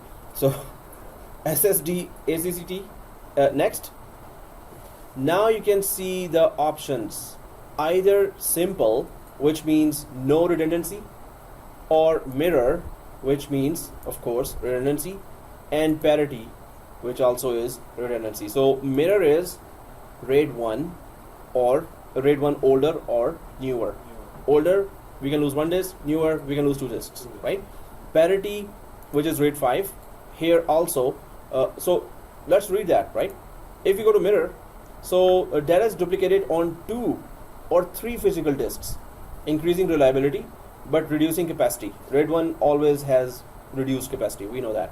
This storage layout requires at least 2 disks to protect you from a single disk failure, or at least the bell to protect you from 2 simultaneous failures. Oh, the bell was ringing, sorry. Or at least, yeah. Confused when I listen when I call. Not the bell, guys. The bell just rang and I, okay. Or you just at, ignore the bell and continue. I will try my best now. Or at least 5 disks to protect you from 2 simultaneous disk failures, right? So we can implement the older one here and the newer one if we want it, right? So it will detect that if it is minimum 5 disks, it's gonna let you use the new one as well. If it detects just 2 disks, it will let you only use the older RAID, right? So here, let's click mirror now because we're going for the newer RAID. So let's keep it selected and click next. Now it's asking which one. Two-way mirror, this option requires at least 2 disks. Three-way mirror, this requires at least 5 disks. Three-way. Yeah, so we go for 3-way mirror, just like in the Wonderland we have that mirror all the side, and when you go inside that maze, it's like everywhere you see your, okay, not funny. So anyway, 3-way mirror. Anyone got the pass for Wonderland? Okay. So next. So then there is thin and fixed. You know the difference between the two? Really? the thing adjust according to the usage. Exactly. And so thin, you save space, but you lose performance. Fixed, you do not have save space, but you get performance. So thin is it's only what you install, it's going to be taking that space, but it's not gonna give you good performance. Fix will occupy the whole space, but I'll give you full performance there, right? So yeah, let's go for thin because we don't want to lose space. We don't want it to give 380 GB right away, occupy the whole thing. So thin and next. And how much do you want to use? So I think we had 385 written there. If it's wrong, if it is more than what it has, it's not gonna let us go ahead, right? Yeah. No, I'm just. Oh, okay, that was a, yeah, it was just a scratch, or there was so there was one student in Georgetown. He was always so one day I told him, I'm always like, oh, okay, okay. Then one day I told him, can I give you a scratch medicine so you stop doing that? So he was like, oh, sorry sir. Okay. Then he would just do okay. So yeah, I was looking for that medicine that would just leave, put it there and stop. Okay. Do you have the script, please? Actually, I don't know if it exists. Anyway, so 385. Let's go for that. Next. So 395 or 385. Huh? 85. It's coming to 94. Yeah. Free space is 395 GB. Oh, Just 10 GB more. So I went 10 GB less. Yeah. Right? If we had put 400 GB, it's not gonna let us go ahead. Anyway, whatever the space is, it's just showing that, right? So click create here. So did we get close already, Tarun? Oh, okay. Now I'm directly asking Tarun. I don't learn this. So I just directly asked, did we already close or what? No, but it already has the check box here. So storage spaces. So we have grouped together the disk, that is storage pool. Now what we have been doing was storage spaces portion, which is the configuration software portion of that, right? So for that, first we defined that we need three-way mirroring, right? So it is the newer rate where we can lose 2 disks now, and we have minimum 5 disks. So first we told that as a configuration. Now we're going to actually create a big volume on top of the 5 disks, right? So that's why it is create a volume. Yes, of course we need to create a volume because otherwise we cannot save data on that if we cannot create a volume. So it will still carry on with the next wizard here. So it is checked for everyone. Click close. And then click next. That's just a introduction. Okay, so now we see that disk, it shows me disk 9. Does it show you disk 9? Yeah. Okay, so because this there are 9 disks or total, and so here no, 5 days, 7, 5, 6, 7, 8, 9. Yeah, total we have 9. Zero. Yeah, it is just giving. Yeah, total we have 9. No, it starts with 0, Zero but is also total related disks to we disk. have. Yeah, so it just counted the number, but it doesn't matter what numbers it has, right? It doesn't matter here, or even in the production environment, that how it counted it. So this is selected, disk 9, because 70 GB we're not using anyway. So next, and yes, 385 available capacity, because we decided to use 385 from the 395, so 10 GB we just lost. I would have put in here Putin. Seriously, I'm using that because before I used to just joke about Putin. Now I actually use it, so I should not joke. So yeah, we should put it.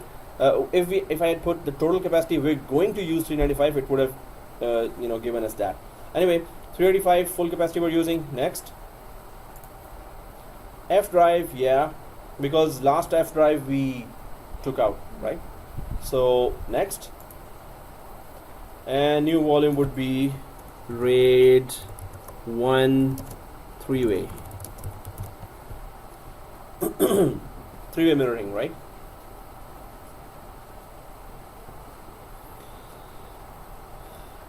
And you can say this topic will continue. The storage topic will continue because there are some other concepts as well. For till on Wednesday, we're going to continue that. But right now, yeah, let's just try to at least do RAID 1. So RAID 1, everyone there? So click next.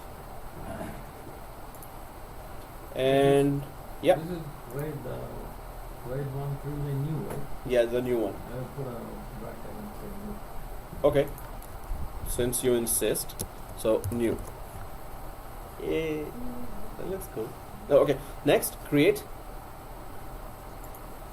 And click next and create, right? Everyone create? Okay. Now, is there a F drive here or not?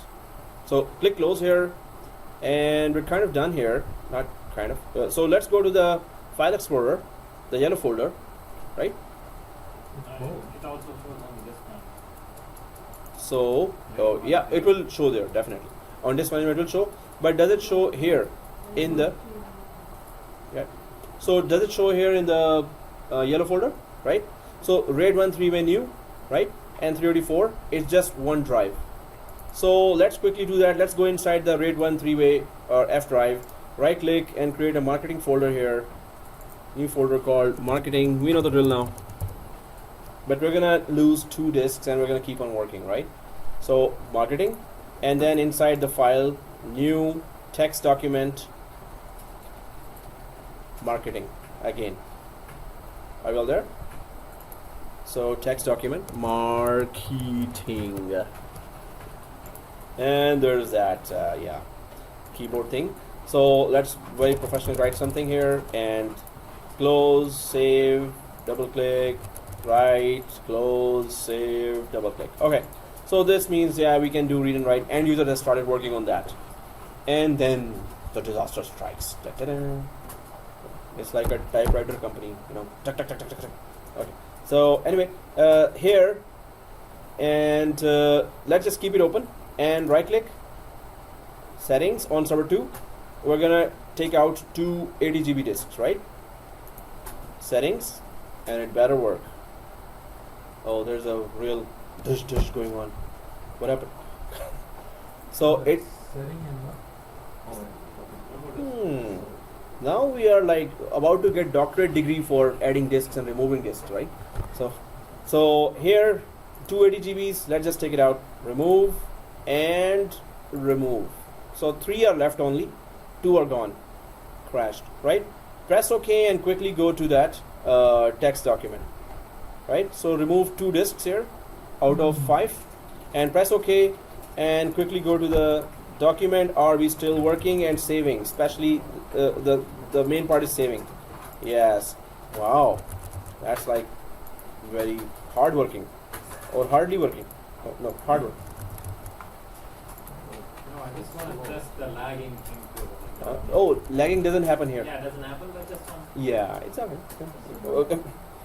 So now adding the 2 disks. So yeah, users are working fine, right? And we lost 2 disks here.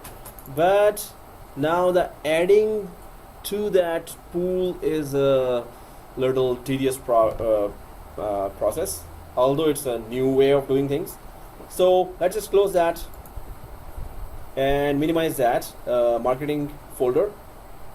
Minimize that marketing folder. Do you see in the background the storage pool? Are you on this page? Okay, so storage pool 1, and below you will see virtual disk, which is mirror thin 385. On the right side all disks are there, but they're not showing anything. So go up there and refresh. Now the new status should be showing when you click refresh button, this one, right? So click the refresh button and it should now show the disaster that we caused here. So storage pool is showing yellow triangle here, and then yes, SSD account also yellow triangle, and 2 disks are missing, showing yellow. Everyone sees that, right? Yeah. Okay, let's quickly add the 2 and then check it out how we can add them to this, because it's a race against time now. If we had put it on, if we had put those disks on, not those disks, but if 2 extra disks were on, you know, that failover option. What was that option called? spare, yeah, hot spare. So right click, save to. If we had those, it would have added the 2 disks here automatically, but we did not, right? So let's go to server 2 and right click and settings. Just quickly add the 2 80GB disks again, but it's going to be different now. How to add them to the RAID? How to tell the RAID that they are added? So click add here and 80GB. 2 80GB disks we need back. So click 80GB. Now I think we can do it with eyes closed. So next, finish, and add. Next, add. Next, finito. All right, so we are now going to get it. So press OK, guys. Thank you very much. Okay, so here where do we see the 2 disks? We have added the 2 disks. First, we have to go to disks. This one that says disks only. Do we see 2 other disks, unknown 80GBs, right?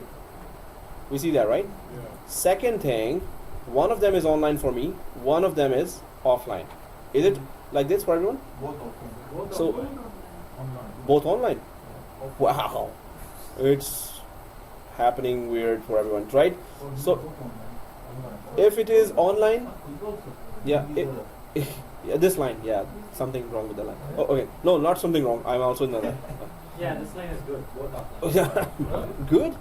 Hey, this is online. This is okay. Anyway, so if it is offline, No, it should be offline. Both of them. yeah, Because we just added it. So yeah, Exactly. It should be offline. so if it is offline, turn it online, Okay. right? First thing.